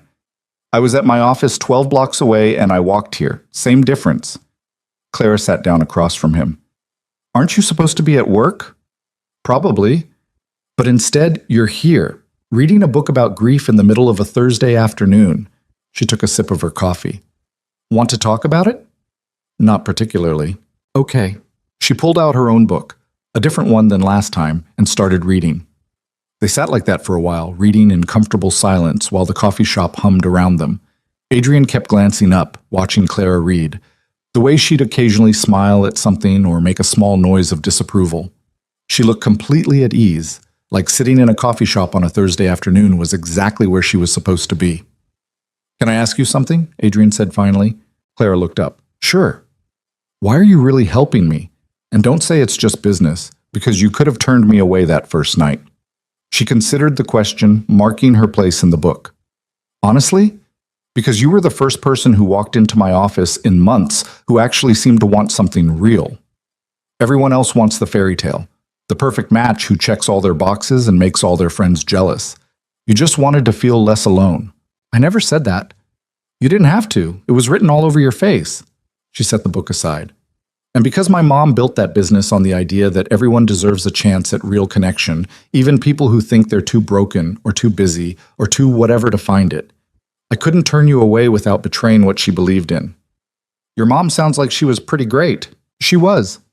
She was also stubborn and interfering and absolutely convinced she knew what was best for everyone. Clara smiled. I miss her every day. How long has it been? 2 years, cancer. By the time they found it, there was nothing they could do. She wrapped her hands around her coffee cup. The business almost died with her. I had no idea how to run it, but I couldn't let it go. It was the last piece of her I had left. Adrian understood that better than he could say. Is it working? The business, I mean. Barely. I'm not my mother. I don't have her instincts, her natural ability to see what people need. I'm just trying to honor what she built without completely screwing it up. Clara met his eyes. Kind of like you and the company, I guess. Both of us trying to live up to impossible standards while pretending we have it all figured out. The parallel hit home. I don't pretend I have it figured out. Yeah, you do. That whole controlled CEO thing you've got going, that's pretending. The real you is the guy who showed up at my office desperate and honest. The guy who takes his daughter to pottery painting and makes her pancakes for dinner. The guy sitting here reading about grief instead of working on his merger. All those versions of me are failing at something. Or maybe they're all trying to figure out what actually matters. Clara checked her phone. It's almost 6. You should probably head to the park. Prospect Park is a hike from here. Who is she? Candidate number 6. Her name is Lauren. She's a social worker, works with kids in the foster system. Clara stood up, gathering her things. She's kind and patient and has seen enough hard things that she won't judge you for yours. I think you'll like her. And after Lauren? Clara paused and something flickered across her face too fast for Adrian to read. After Lauren, there's one more, number 7. You said she was complicated. She is. Are you going to tell me anything else about her? Not yet. Clara pulled on her coat. Focus on Lauren tonight. Be present. Actually try to see her instead of seeing a solution to your problem. You keep saying that. Because you keep not doing it. But she smiled. Good luck, Adrian. I mean it. She left, and Adrian sat there with his book and his coffee and the growing realization that something had shifted. He wasn't sure when or how, but somewhere between the first date with Isabel and sitting in this coffee shop reading about other people's grief, the question had changed. It wasn't, who can I marry to save the merger anymore? It was, what do I actually want my life to look like? And Adrian had no idea how to answer that. But he was starting to suspect that maybe Clara did. Prospect Park at 7 in December was a special kind of cold that made Adrian question every decision that had led him there. He stood near the entrance Clara had texted him, watching his breath fog in the air, wondering if candidate number 6 had gotten lost or come to her senses and stayed home. Then he saw her. A woman in her late 20s, bundled in layers, carrying 2 thermoses and waving when she spotted him. Adrian, I'm Lauren. She handed him one of the thermoses. Hot chocolate. Clara said you'd probably show up underdressed for the weather. She was right. Adrian's coat was expensive, but designed more for looking good than actual warmth. Thanks. I wasn't expecting an outdoor date. Yeah, Clara has a thing about breaking patterns. She thought we should try something different. Lauren started walking down a path, and Adrian fell into step beside her. I work with kids who've been through terrible things. Sometimes the best conversations happen when you're moving instead of sitting across a table staring at each other. That makes sense. Does it? Or are you just being polite? She smiled and it transformed her whole face. Clara warned me you're a compulsive people pleaser under all the CEO armor. She said that? She said a lot of things. Most of them contradictory. You're closed off but desperate for connection. Workaholic but trying to change. Brilliant businessman but emotionally stunted. Lauren took a sip from her thermos. I told her that sounded like half the people I work with, just with more money. Adrian found himself almost laughing. She really said, emotionally stunted? Her exact words. But she also said you were genuinely trying, which is more than most people do. They walked in silence for a moment, their footsteps crunching on the frozen path. So, Clara tells me you need a wife by the end of the month. That's romantic. It's a disaster, is what it is. Maybe, or maybe it's forcing you to actually figure out what you want instead of just drifting through life on autopilot. Lauren stopped at a bench, brushed off the snow, and sat down. Can I be really direct with you? Everyone else has been. Good. So here's the thing. I can't be your solution. I'm not interested in being anyone's emergency wife, no matter how nice they are or how much they need saving. She held up a hand before Adrian could respond. But I said yes to this date because Clara thought we should meet. And after hearing about you, I was curious. Curious about what? About what kind of person gets so tangled up in responsibility that they forget they're allowed to want things for themselves. She turned to look at him. So tell me something. If you didn't have the merger hanging over your head, if you didn't have 30,000 employees depending on you, if it was just you and your daughter and no obligations, what would you want? The question landed like a punch. Adrian opened his mouth, closed it, tried again. I don't know. Yeah, I figured. Lauren pulled her knees up, wrapping her arms around them. I see this with the kids I work with. They get so used to surviving, to doing what they have to do, that they forget how to imagine what they might want to do. You've got that same look. I'm a 32-year-old billionaire. It's not exactly the same. Trauma is trauma. Doesn't matter if it comes from foster care or from building an empire while grieving your wife. You're still someone who's forgotten how to want things. She said it gently, without judgment. When's the last time you did something just because it made you happy? Adrian tried to remember. The pottery painting with Sophie? Reading in the bookstore.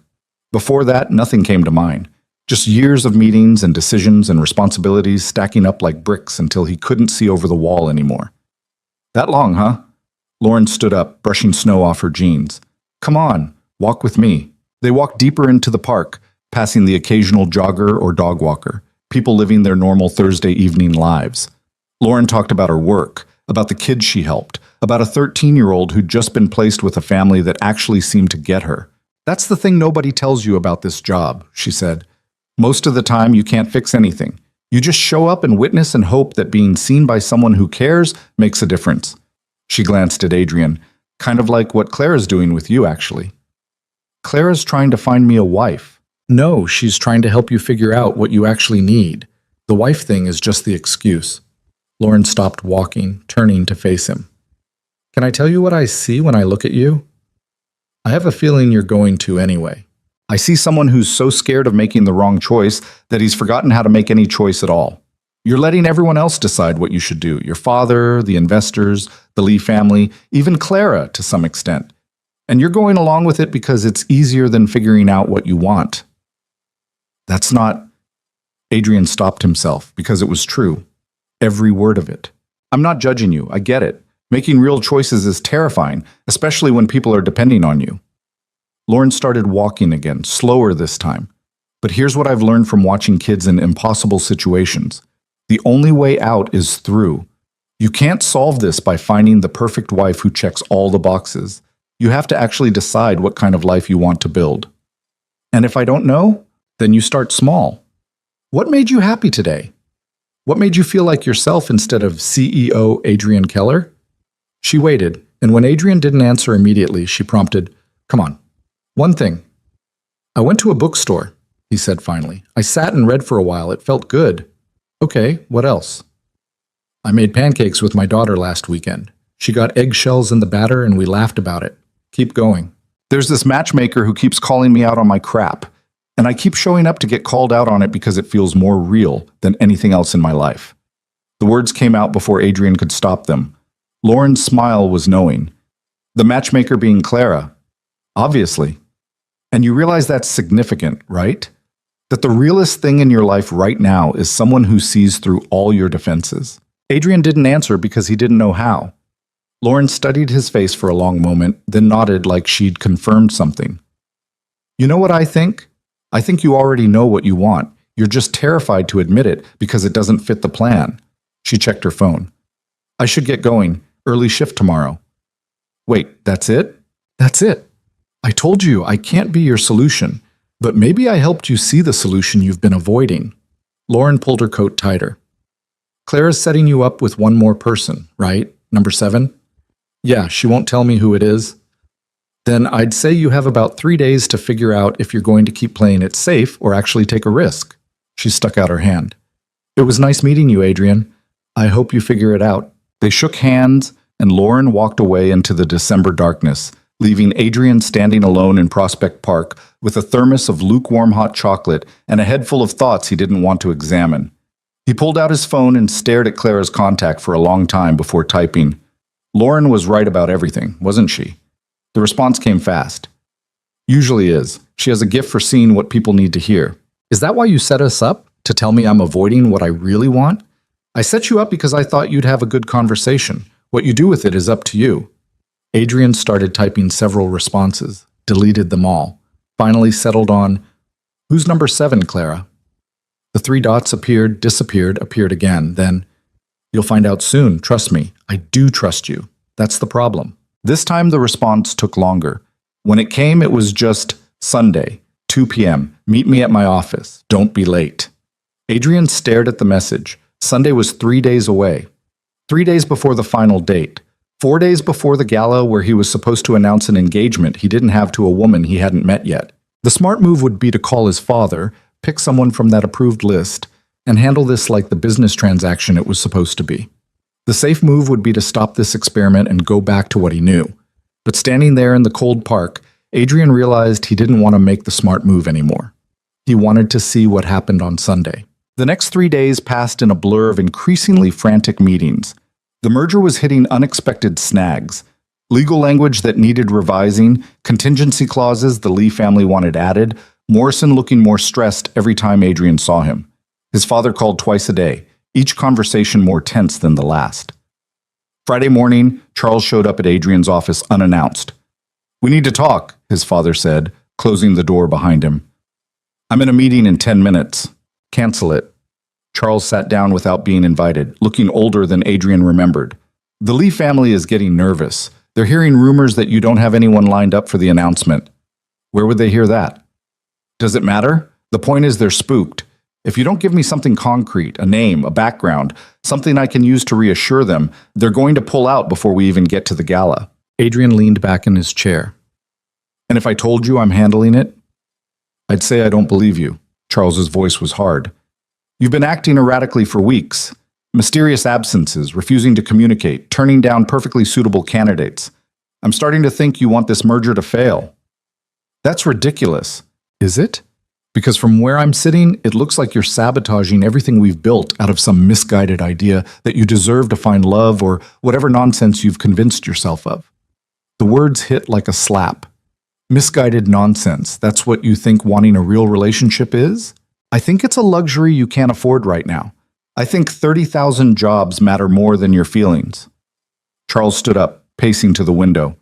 "Your mother understood that. She married me because it made sense for both families, and we built something good together. Not perfect, not passionate, but stable. Reliable. That's what matters." "Mom was miserable," Adrian said quietly. His father spun around. "What?" "She was miserable. I remember. All those years before she got sick, she'd sit in the garden alone for hours. She'd forget to eat dinner. She'd look at you like she was looking at a stranger." Adrian met his father's eyes. "You think she was happy in that stable, reliable marriage? She was dying inside long before the cancer killed her." Charles's face went white.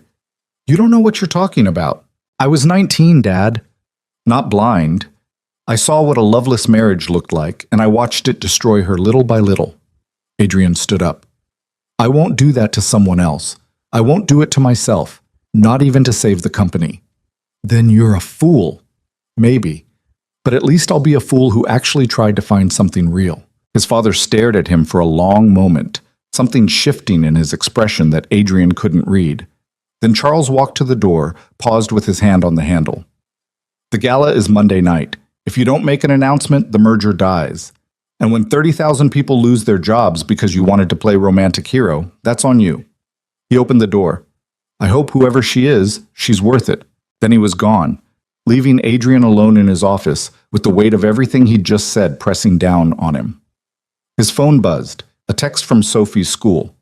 "Parent-teacher conference Monday at 4 p.m. Please confirm." Monday. The day of the gala. The day everything was supposed to come together or fall apart. Adrian texted back, "I'll be there." Then he pulled up his email and started typing a message to Morrison. "I need you to prepare contingency plans for if the merger falls through. Severance packages, placement assistance, everything we can do to help the employees. I want real plans, not just promises. Morrison's response came within minutes. Are you saying the merger is off? I'm saying I need to be prepared for all outcomes. Can you do it or not? I'll have something by Monday morning. Adrian set down his phone and looked around his office. The expensive furniture, the view of Manhattan, all the trappings of success that suddenly felt hollow. He thought about his mother sitting alone in the garden, about Elizabeth, who'd loved him enough to make their tiny apartment feel like home, about Sophie, who just wanted her father to be present, about Clara, who kept pushing him toward answers he was terrified to accept. Saturday morning, Sophie woke him up at 6 by jumping on his bed. It's ice cream day, she announced, like this was a national holiday. It's 6 in the morning. You promised. You said Sunday, but I checked your calendar and you have a meeting Sunday, so we should do it today. She bounced with each word, nearly kneeing him in the stomach. Adrian caught her mid-bounce. How did you check my calendar? Jennifer showed me. She said I should always know when you're busy so I don't get disappointed. Sophie's face fell slightly. Are you too busy for ice cream? Every instinct told Adrian to check his phone, to see what urgent messages had piled up overnight, to find a reason why he needed to work today. But looking at Sophie's hopeful face, he made a different choice. I'm never too busy for ice cream with you. He sat up. Get dressed. We're making this a whole day thing. A whole day? Ice cream, lunch, whatever you want. It's Saturday and you're more important than work. Sophie hugged him so hard it hurt. Really? Really? They spent the day doing exactly what Sophie wanted. Ice cream for breakfast because why not? Then the Natural History Museum where she made him look at every single dinosaur exhibit and read every single plaque. Lunch at a diner where she ordered chocolate chip pancakes, even though it was 2 in the afternoon. A walk through Central Park where she collected leaves and told him elaborate stories about what kind of magic each one contained. Adrian's phone buzzed constantly in his pocket. He ignored every single notification. Daddy, you're not looking at your phone, Sophie observed as they sat on a bench watching dogs play in the dog park. That's because I'm looking at you. But what if it's important? You're more important. He pulled her close. Hey, can I tell you something? Okay. I know I've been working too much. I know I haven't been around as much as I should be, and I'm sorry about that. Sophie was quiet for a moment, watching a golden retriever chase a tennis ball. Jennifer says you work hard because you love me, because you want to make sure we have money and stuff. Jennifer talks a lot. Are you going to fire her? No, baby, I'm not going to fire her. Adrian kissed the top of Sophie's head. But she's wrong about something. I don't work hard because I love you. I work hard because I'm scared, and that's not fair to you. Scared of what? How did you explain existential dread to a 6-year-old? Scared of failing, scared of letting people down, scared of a lot of things that probably don't matter as much as I think they do. Sophie considered this with the seriousness only children could bring to philosophical discussions. Miss Peterson says being scared is okay. She says the brave thing is doing stuff even when you're scared. Miss Peterson sounds smart. She is. She gave me a gold star for my story about the magic dinosaurs. Sophie leaned against him. Are you going to be brave, Daddy? Adrian looked at his daughter, at this small person who trusted him completely despite all his failures, and felt something shift inside him. Yeah, sweetheart. I'm going to try. They stayed in the park until the sun started setting and Sophie's energy finally flagged. On the walk home, she held his hand and chattered about everything and nothing, and Adrian felt more present than he had in months. That night, after Sophie was asleep, he sat down and wrote an email he'd been avoiding for 3 years. Dear Elizabeth, I know you're not here to read this, but I need to say it anyway. I've been stuck for 3 years. Stuck in grief. Stuck in responsibility. Stuck in this idea that moving forward meant betraying you. And I've built my entire life around that stuckness. Convince myself it was noble or necessary or whatever justification I needed. But it's not noble. It's just scared. I met someone. She's not you. Nobody could be you. But she sees me in a way I haven't been seen since you died. She calls me out and pushes me and makes me want to be better instead of just successful. And I'm terrified. Because wanting something real means risking loss again. It means admitting that life keeps going even when we want it to stop. It means choosing something for myself instead of hiding behind responsibility. I think you'd tell me to stop being an idiot. You were always better at that than I was, seeing what mattered, letting go of what didn't. I wish you were here to tell me what to do. But you're not. So I have to figure this out on my own. I love you. I'll always love you. but I think it's time to stop using that love as an excuse to stay stuck. I hope that's okay. Adrian. He didn't send it anywhere because there was nowhere to send it, but writing it felt like something loosening in his chest, some knot he'd been carrying finally starting to untangle. Sunday morning arrived cold and clear. Adrian stood in front of his closet trying to figure out what you wore to meet the seventh candidate when you had no idea who she was or what to expect. He settled on jeans and a sweater, then changed into a button-down, then changed back to the sweater. "You look nervous," Sophie said from the doorway, holding her stuffed elephant. "I'm meeting someone important today." "The person you're going to marry?" "I don't know yet." He crouched down to her level. "But maybe. We'll see. I hope she's nice, and I hope she likes dinosaurs." Sophie hugged the elephant. "And I hope you're happy, Daddy. You look sad a lot." Adrian pulled her into a hug, this small person who saw more than he gave her credit for. "I'm working on the happy part. I promise."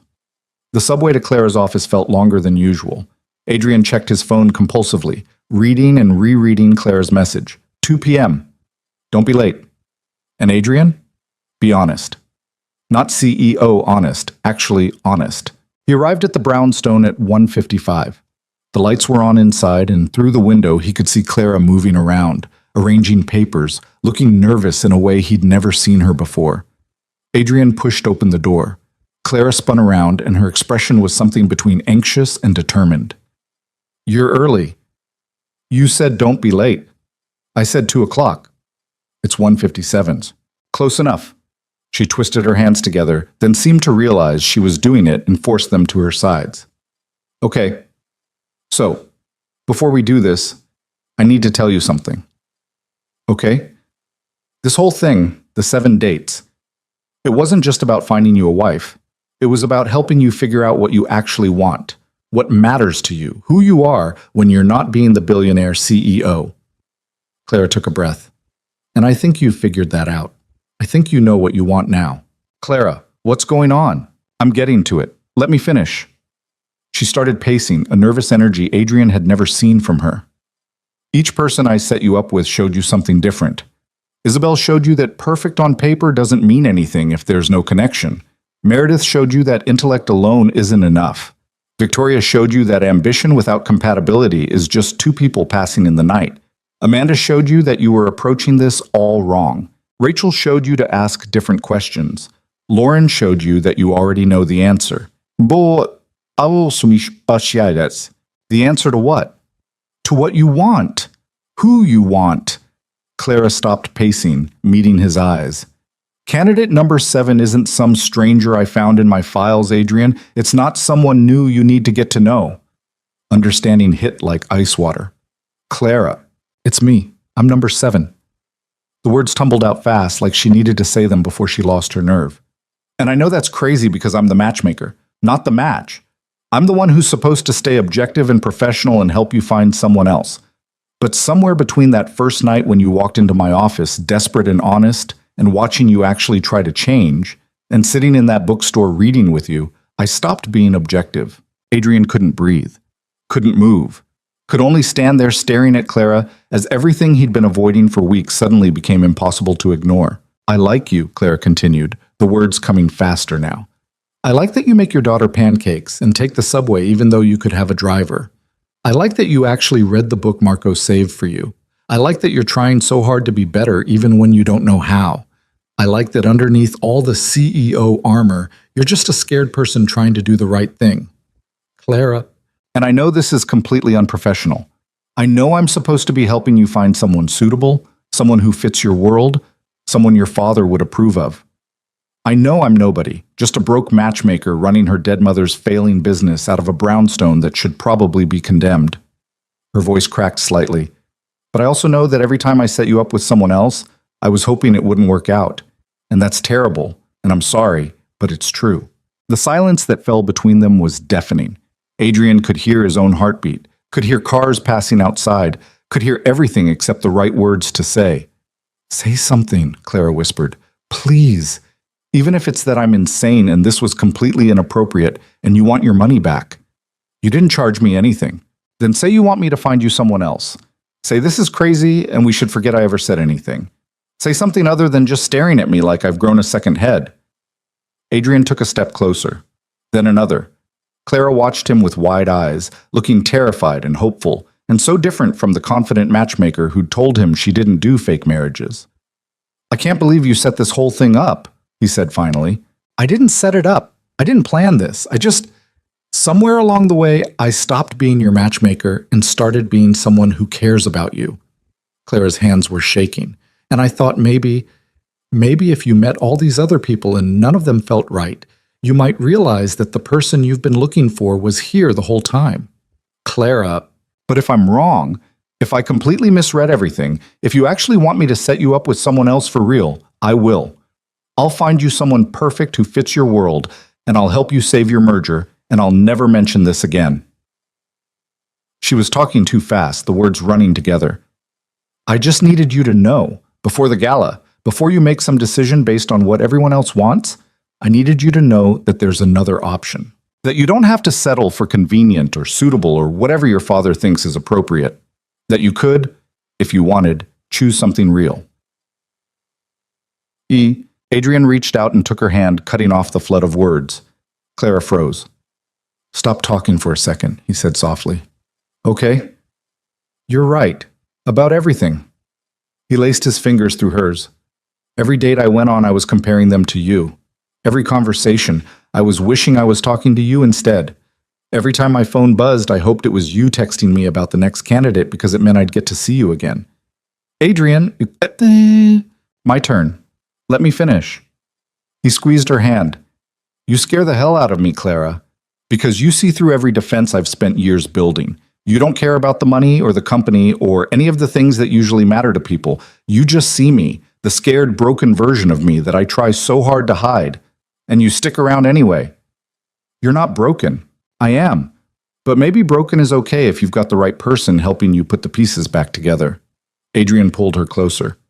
"I spent 3 years convinced that moving forward meant betraying Elizabeth, that wanting something for myself was selfish, that I didn't deserve to be happy because happiness felt like forgetting her." "You can be happy and still honor her memory," Clara said quietly. "They're not mutually exclusive. I'm starting to figure that out, thanks to you." He touched her face and Clara leaned into his hand. "But here's the thing, choosing you means choosing something that doesn't solve my problems. You can't save the merger. My father will hate you. The investors will probably revolt. The Lee family will walk away. Everything I've been trying to protect will probably collapse." "I know. And you're still here? Still offering yourself as candidate number 7? "I'm still here." "Why?"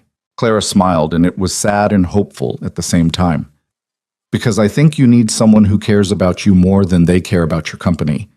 And because I think Sophie deserves a father who's actually present instead of just performing presence. And because—" She stopped, bit her lip. "Because what?" "Because I think I'm falling in love with you, and that's terrifying, but also the most honest thing I've felt in 2 years of running this business and pretending I have everything figured out." Adrian kissed her, pulled her close and kissed her like she was the answer to a question he'd been asking for 3 years without knowing it. Clara made a small surprised sound, then kissed him back, her hands fisting in his sweater. When they finally broke apart, both breathing hard, Clara looked dazed.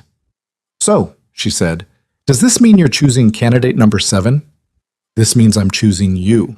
Not because you can save the merger or because you fit some profile of what I'm supposed to want, just because I want you. Even though it means losing everything else? I don't know if I'm losing everything.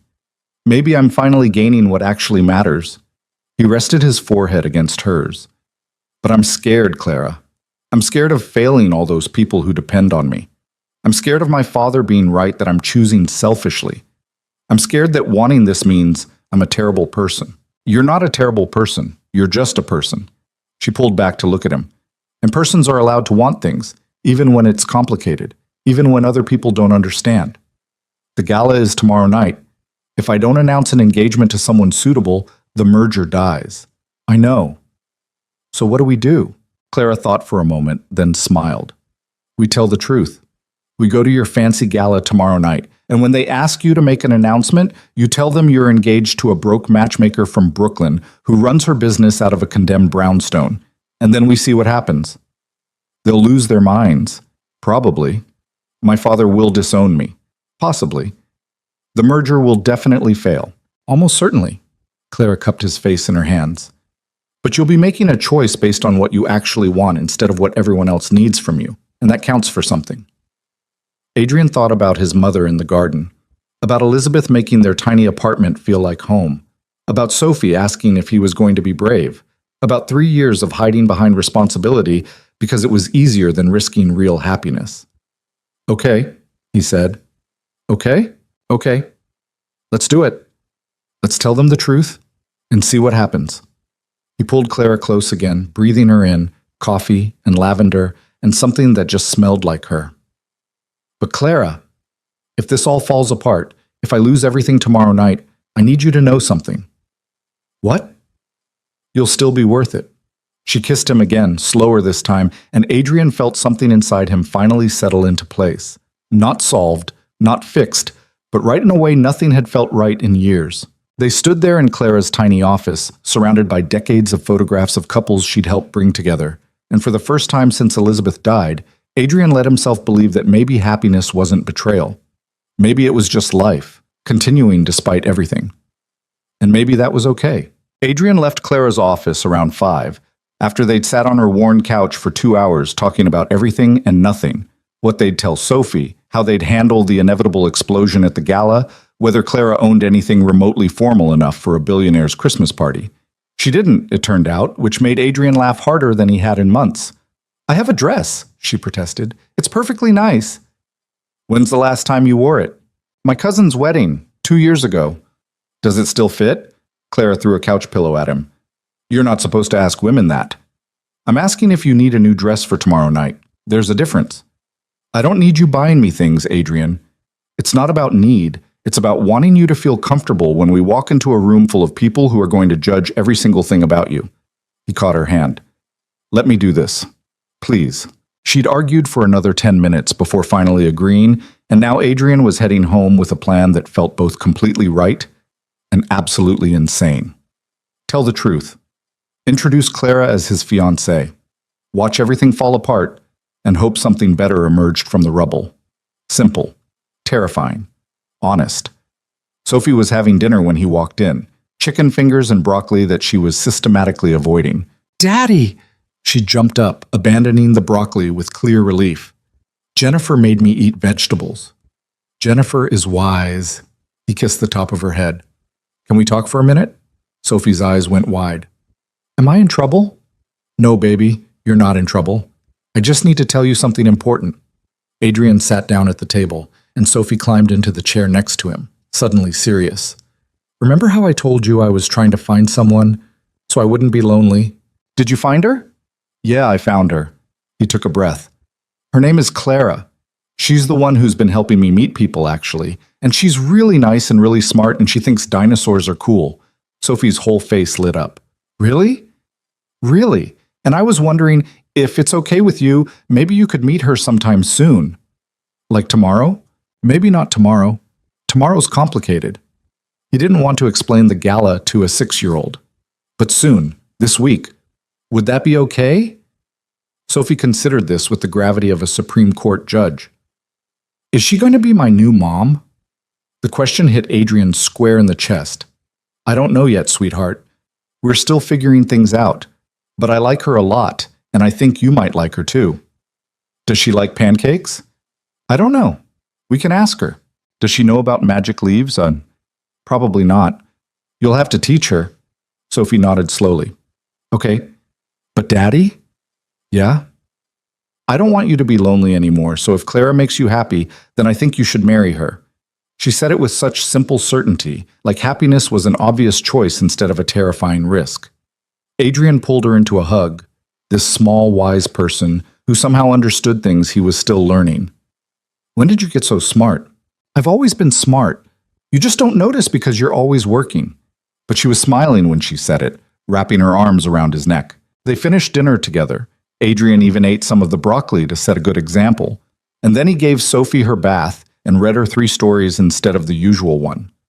When she finally fell asleep, clutching her elephant and looking peaceful in a way that made Adrian's heart ache, he stood in her doorway for a long time, just watching her breathe. Tomorrow night, he'd walk into that gala and blow up everything he'd spent 3 years building. He'd introduce Clara to a room full of people who'd look at her and see someone completely unsuitable. He'd watch his father's face when he realized his son had chosen a broke matchmaker over a merger worth billions. He'd see the disappointment in Morrison's eyes, the shock from investors, the cold calculation from the Lee family as they decided Adrian Keller wasn't worth their partnership. And he'd do it anyway, because Sophie deserved a father who chose happiness over obligation, and Adrian deserved a chance to build something real instead of just protecting what already existed. His phone rang. His father. Adrian answered. "Dad." "The merger's dead." Charles's voice was flat, emotionless. "The Lee family called an hour ago. They've heard you're planning to announce an engagement to someone completely inappropriate, and they're pulling out." "How did they? Does it matter? Someone talked. Someone always talks." A pause. "Is it true? Are you really going to throw away a $2 billion merger for some woman who isn't even in our world?" Adrian walked to the window, looking out at Manhattan glittering below. "Her name is Clara, and yes, it's true." The silence on the other end stretched so long Adrian thought his father had hung up. Then, "You're making the biggest mistake of your life." "Maybe. Or maybe I'm finally making the right choice." 30,000 people, Adrian. 30,000 jobs that will be lost because you wanted to play romantic hero. Charles's voice turned sharp. "I hope she's worth watching everything we built collapse." "The company isn't collapsing. We'll take a hit, sure. We'll have to make some cuts. But we'll survive." Adrian had spent the last 3 days reviewing Morrison's contingency plans, running numbers, preparing for exactly this scenario. "And those 30,000 people? I've already set up severance packages, placement programs, everything we can do to help them land on their feet. It's not perfect, but it's not abandonment." "You've already planned for failure." "Jesus Christ, Adrian. I've planned for reality. There's a difference." He pressed his forehead against the cold glass. "I'm sorry I'm disappointing you. I know that's not what you want to hear, but I am. I'm sorry I'm not the son who does whatever it takes to protect the empire. I'm sorry I'm choosing my own happiness over your approval. But I'm not sorry about Clara." "Then you're a fool." "Probably." Adrian smiled despite everything. "But I'm a fool who's going to try to be happy instead of just successful, and maybe that's worth something." His father hung up without saying goodbye. Adrian stood there for a long time, phone still pressed to his ear, listening to dead air and thinking about all the conversations he and his father had never had. About his mother in the garden, about choices made for the right reasons that led to the wrong kind of life. Then he texted Morrison. "The Lee family pulled out. I need you to start executing the contingency plans tomorrow morning. All of them." Morrison's response came fast. "Are you sure about this?" "No. But I'm doing it anyway. For what it's worth, I think your mother would be proud." Adrian stared at that message for a long time. Morrison had known his mother, had watched her fade year by year in that stable, loveless marriage. If he thought she'd be proud, maybe that counted for something. "Thanks," he typed back. "See you tomorrow." He called Clara. She answered on the first ring. "Hey, how'd it go with Sophie?"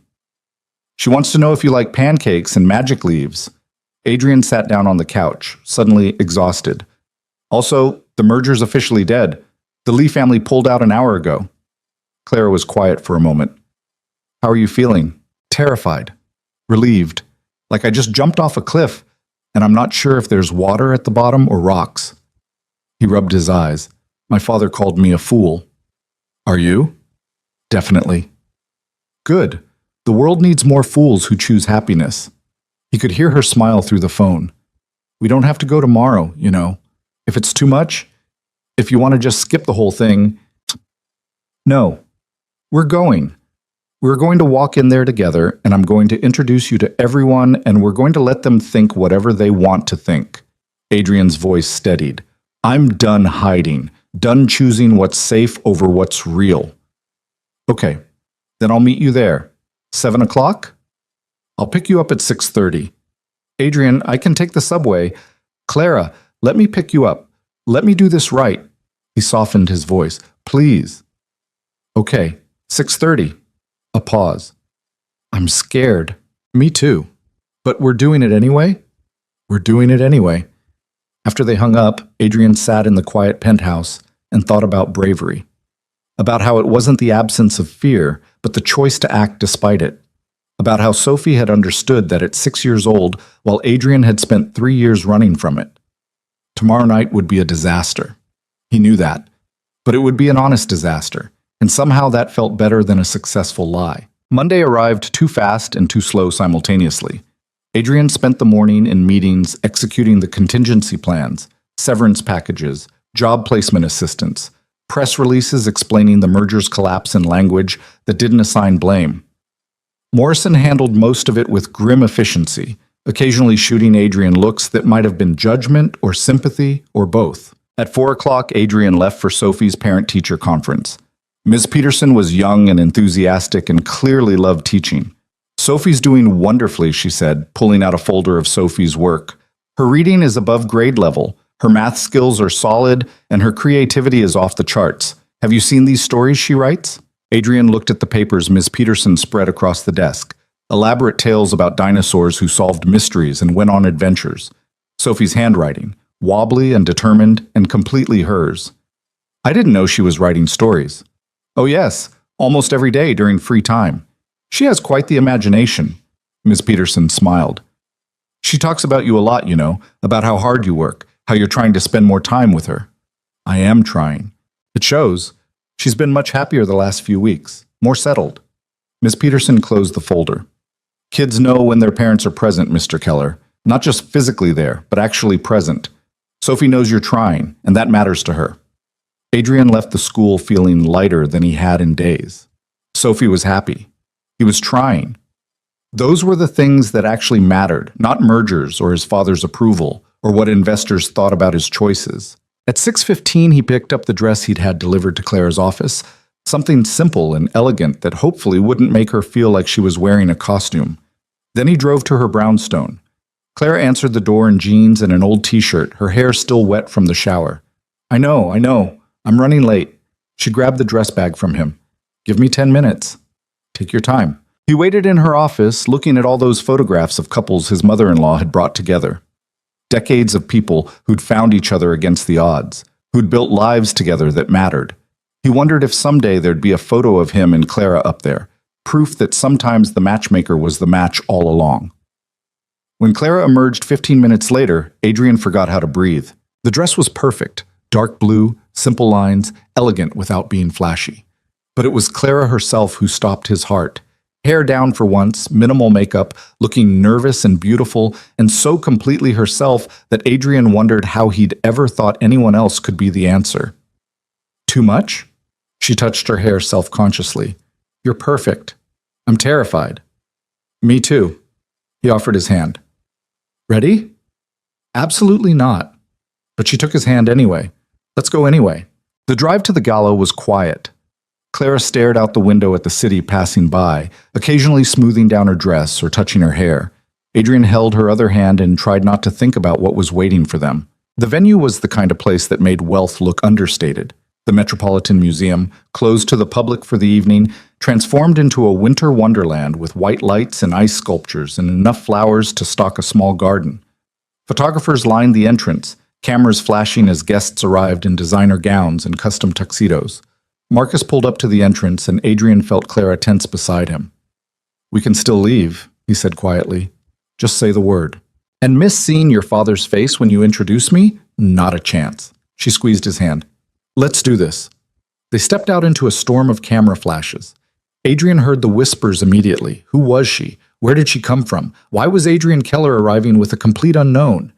He ignored all of it, keeping Clara's hand firmly in his as they walked up the museum steps. Inside was even more overwhelming, hundreds of people in formal wear, champagne flowing, Christmas music playing softly under the hum of conversation. Adrian felt Clara pause, taking it all in, and he leaned close to her ear. Still okay? Define okay. He smiled despite his nerves. Fair point. Morrison appeared almost immediately, looking stressed. Adrian, we need to talk before... He stopped, seeing Clara. Oh, you must be... Clara? Hi. Yeah, I'm the reason everything's falling apart. Clara stuck out her hand with remarkable composure. Sorry about that. Morrison's mouth twitched in what might have been a suppressed smile. Richard Morrison. I've been Adrian's attorney for far too long. He He shook her hand, then turned back to Adrian. Your father is asking for you. He's in the main hall with the remaining investors. They want to discuss the announcement. There's not going to be an announcement. Not the one they're expecting, anyway. I know. But I'd suggest you tell them that yourself before they hear it from someone else. Morrison glanced at Clara. Both of you. Rip the Band-Aid off all at once. Adrian looked at Clara, saw her take a deep breath and square her shoulders. Okay, she said. Let's go meet your father. The main hall was set up for dinner. Dozens of round tables with elaborate centerpieces, a stage at the far end where Adrian was supposed to make his announcement. Charles Keller stood near the front with a cluster of men in expensive suits, all of them looking serious and corporate and exactly like the kind of people who'd built empires on ruthless decisions. Charles saw Adrian coming and his expression went cold. Then he saw Clara, and something flickered across his face too fast to read.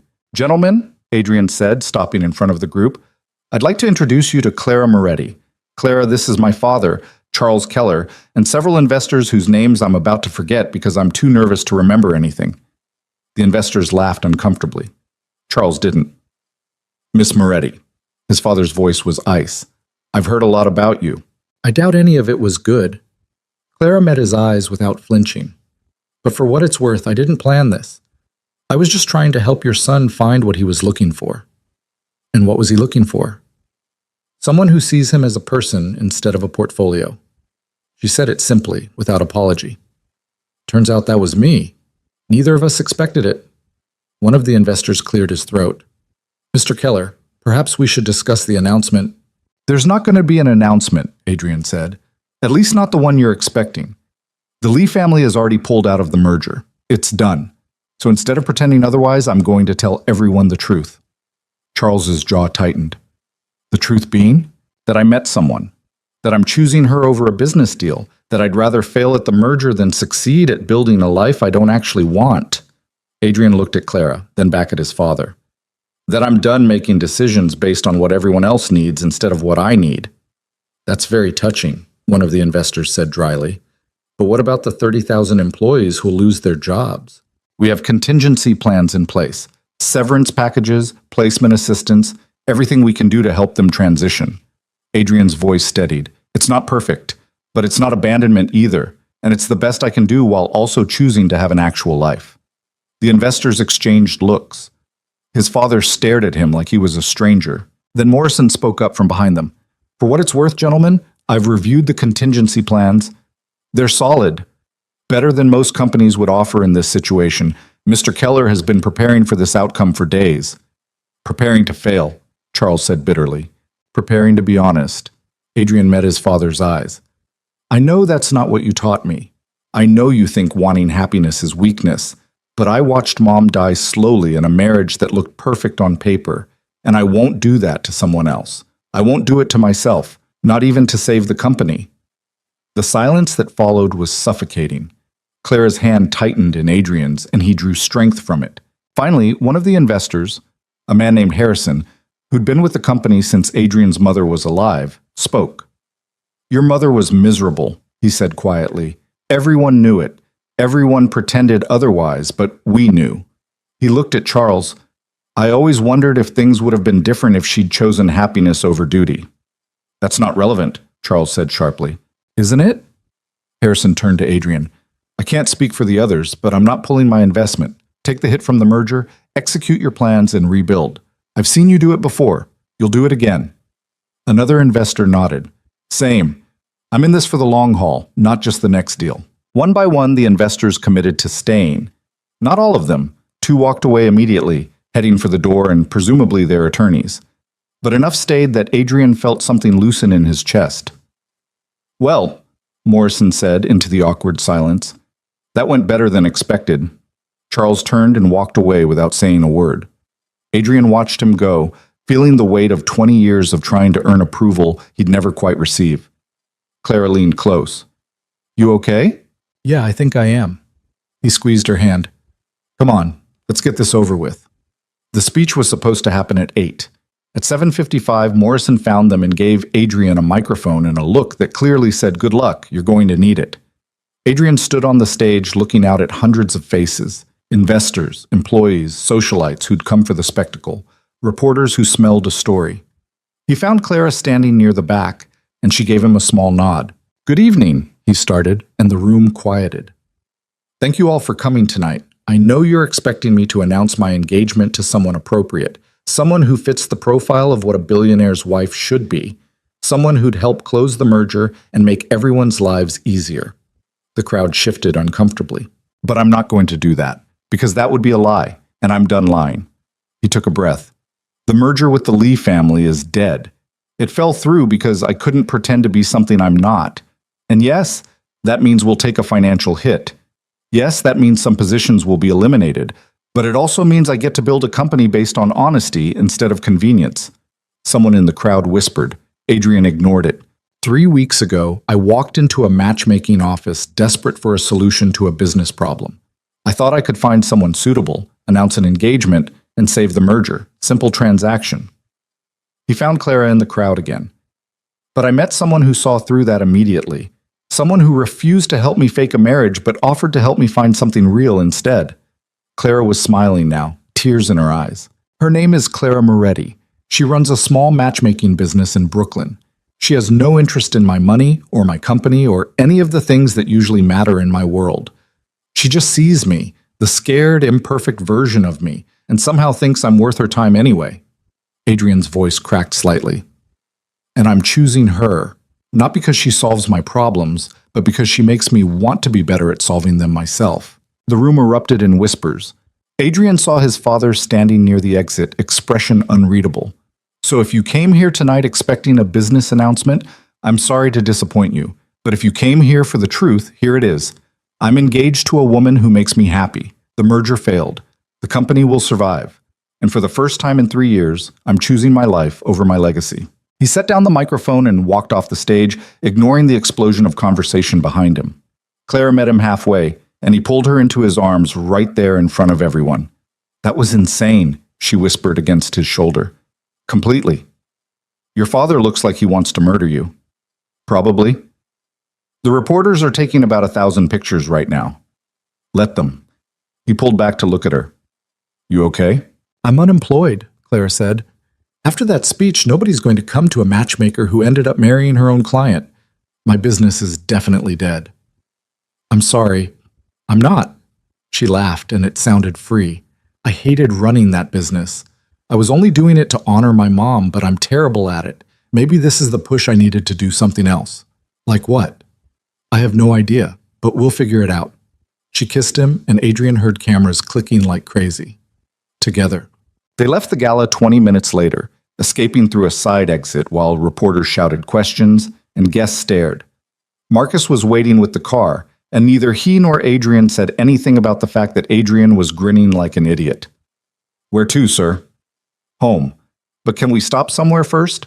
10 minutes later, they pulled up in front of Clara's brownstone. Adrian ran in and came back with an armful of photo albums from her office, decades of couples her mother had brought together, proof that love could happen in unexpected ways. "What are you doing?" Clara asked as he loaded them into the car. "Saving your legacy, your mom's legacy." He climbed in beside her. "We'll figure out what to do with them later. But they matter too much to leave behind." Clara looked at the albums, then at Adrian, and started crying. Happy tears this time, the kind that came from letting go of something you'd been carrying too long.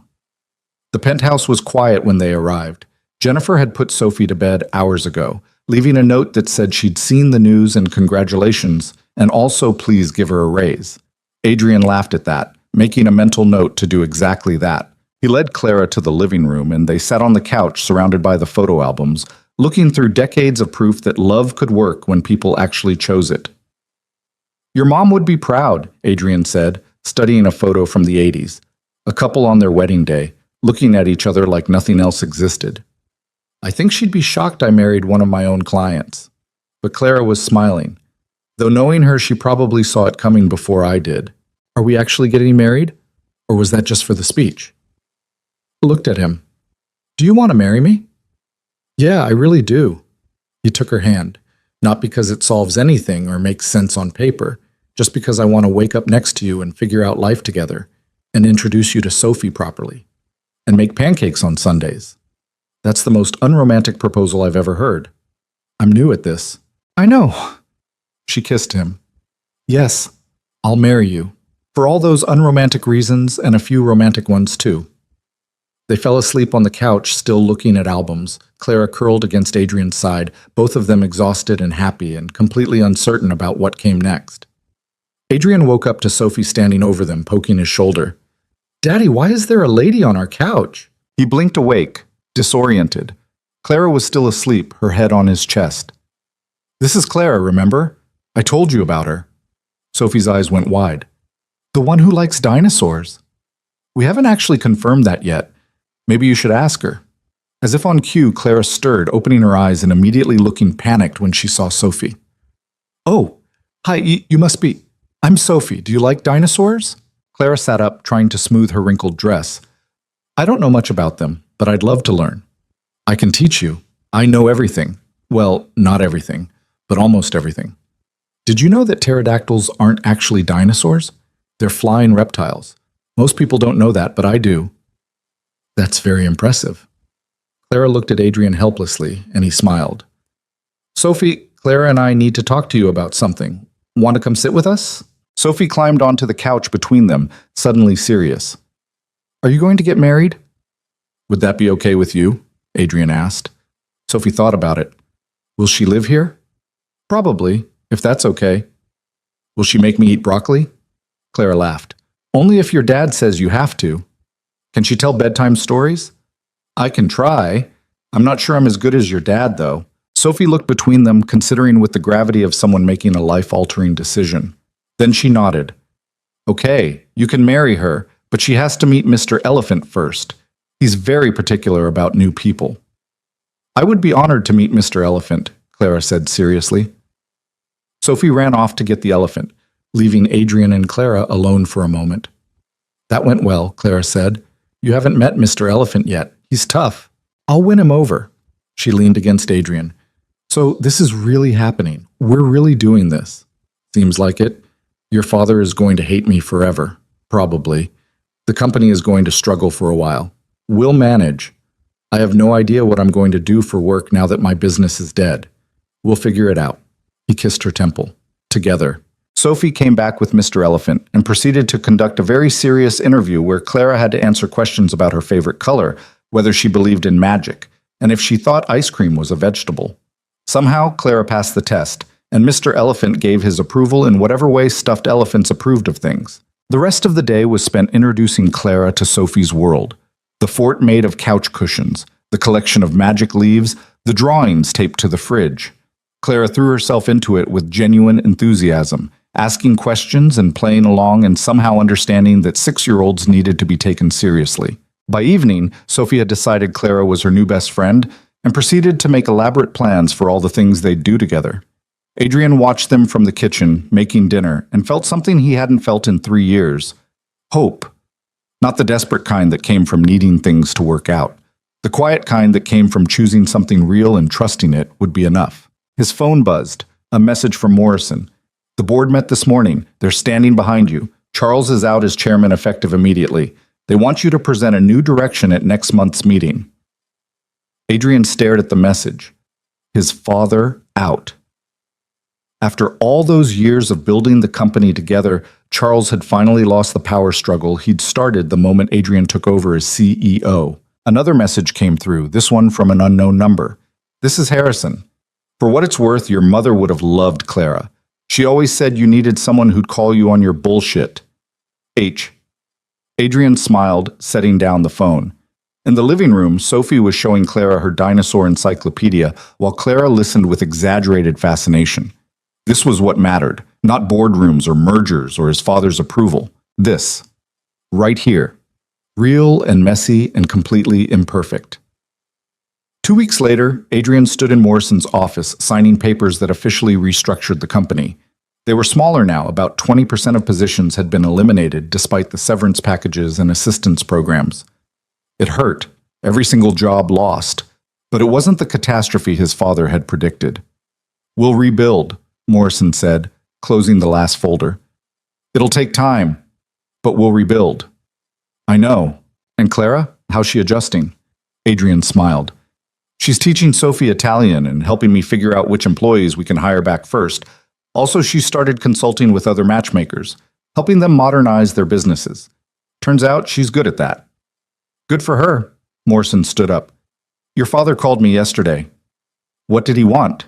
To know if you were failing yet. Morrison's expression was carefully neutral. I told him you were doing better than ever. He hung up on me. That sounds about right. Adrian left the office and headed to Brooklyn, where Clara had set up a temporary workspace in her old brownstone. She was on the phone when he arrived, talking animatedly in Italian to someone, gesturing with her free hand the way she always did when she got excited. When she saw him, her whole face lit up. Devo andare. Sì. Ti chiamo domani. Ciao. She hung up. That was a matchmaker in Chicago. She wants to hire me to overhaul her entire client system. Apparently word's spreading that I'm good at this. You are good at this.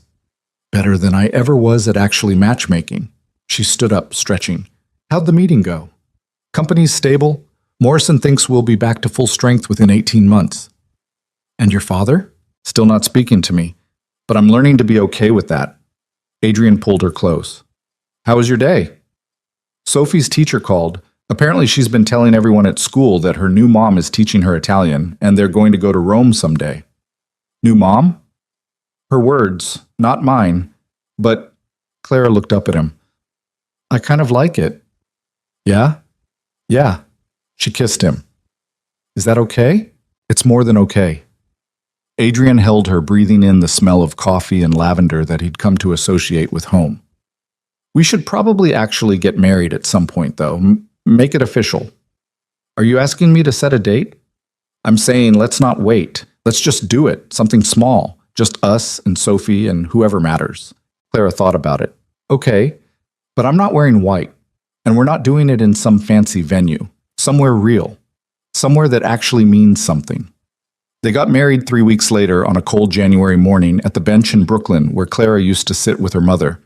Sophie was the flower girl, and the only guest besides Morrison, Jennifer, and Marco from the bookstore who Clara insisted had to be there because he'd saved Adrian's book. There was no photographer, no reporters, no guests in designer clothes.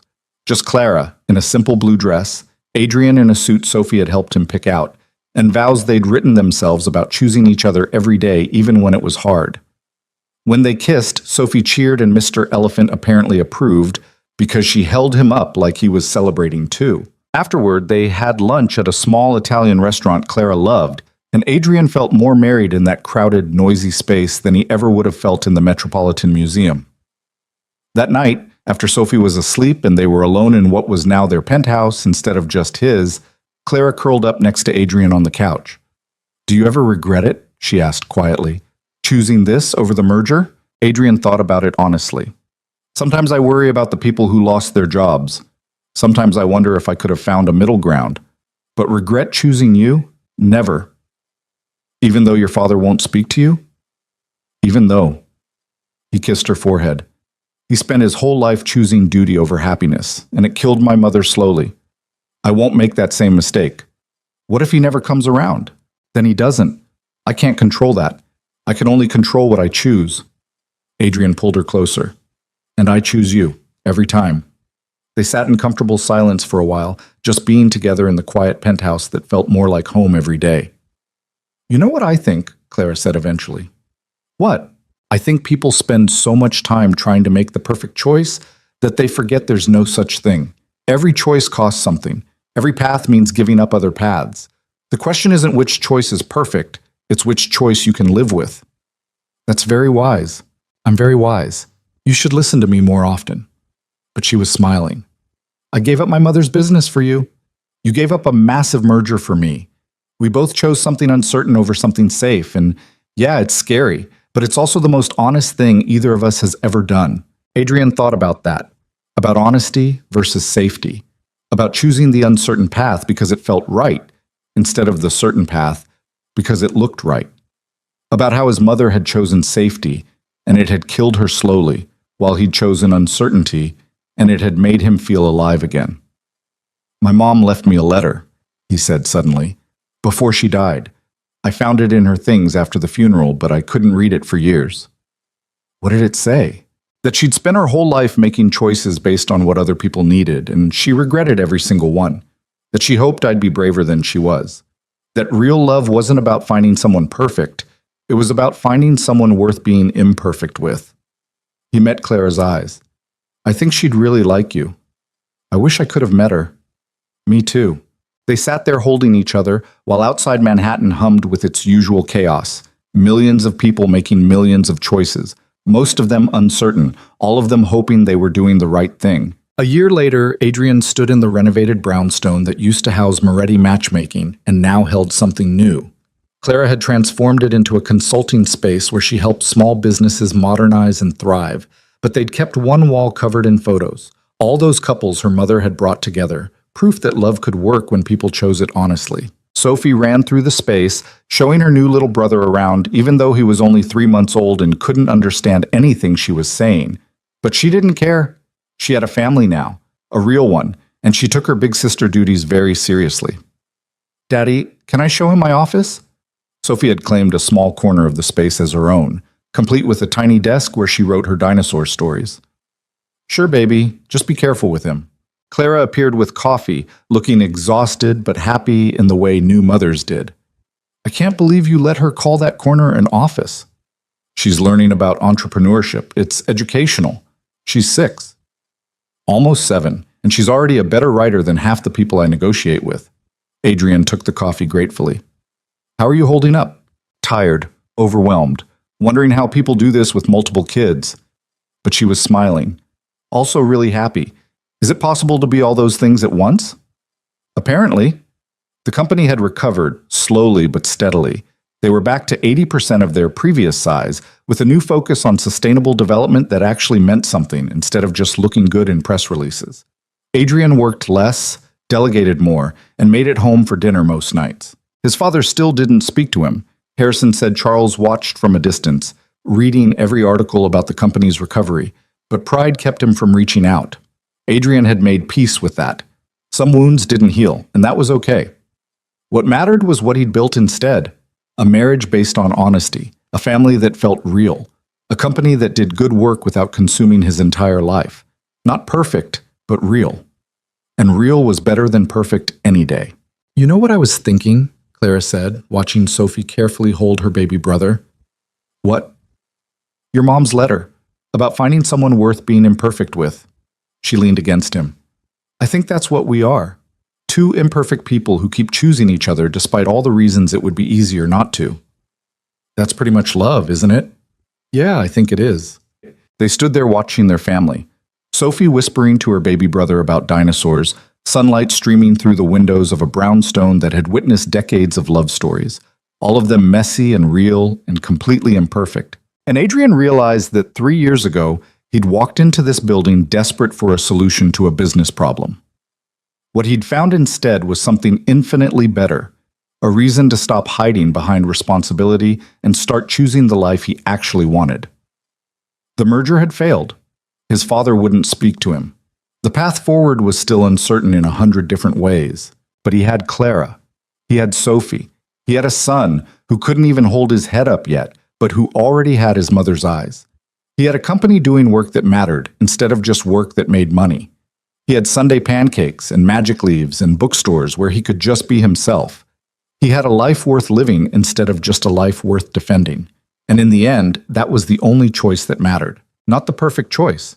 Not the safe choice. Not the choice that made everyone else happy. Just the honest one. The one he could live with. The one that made him feel alive.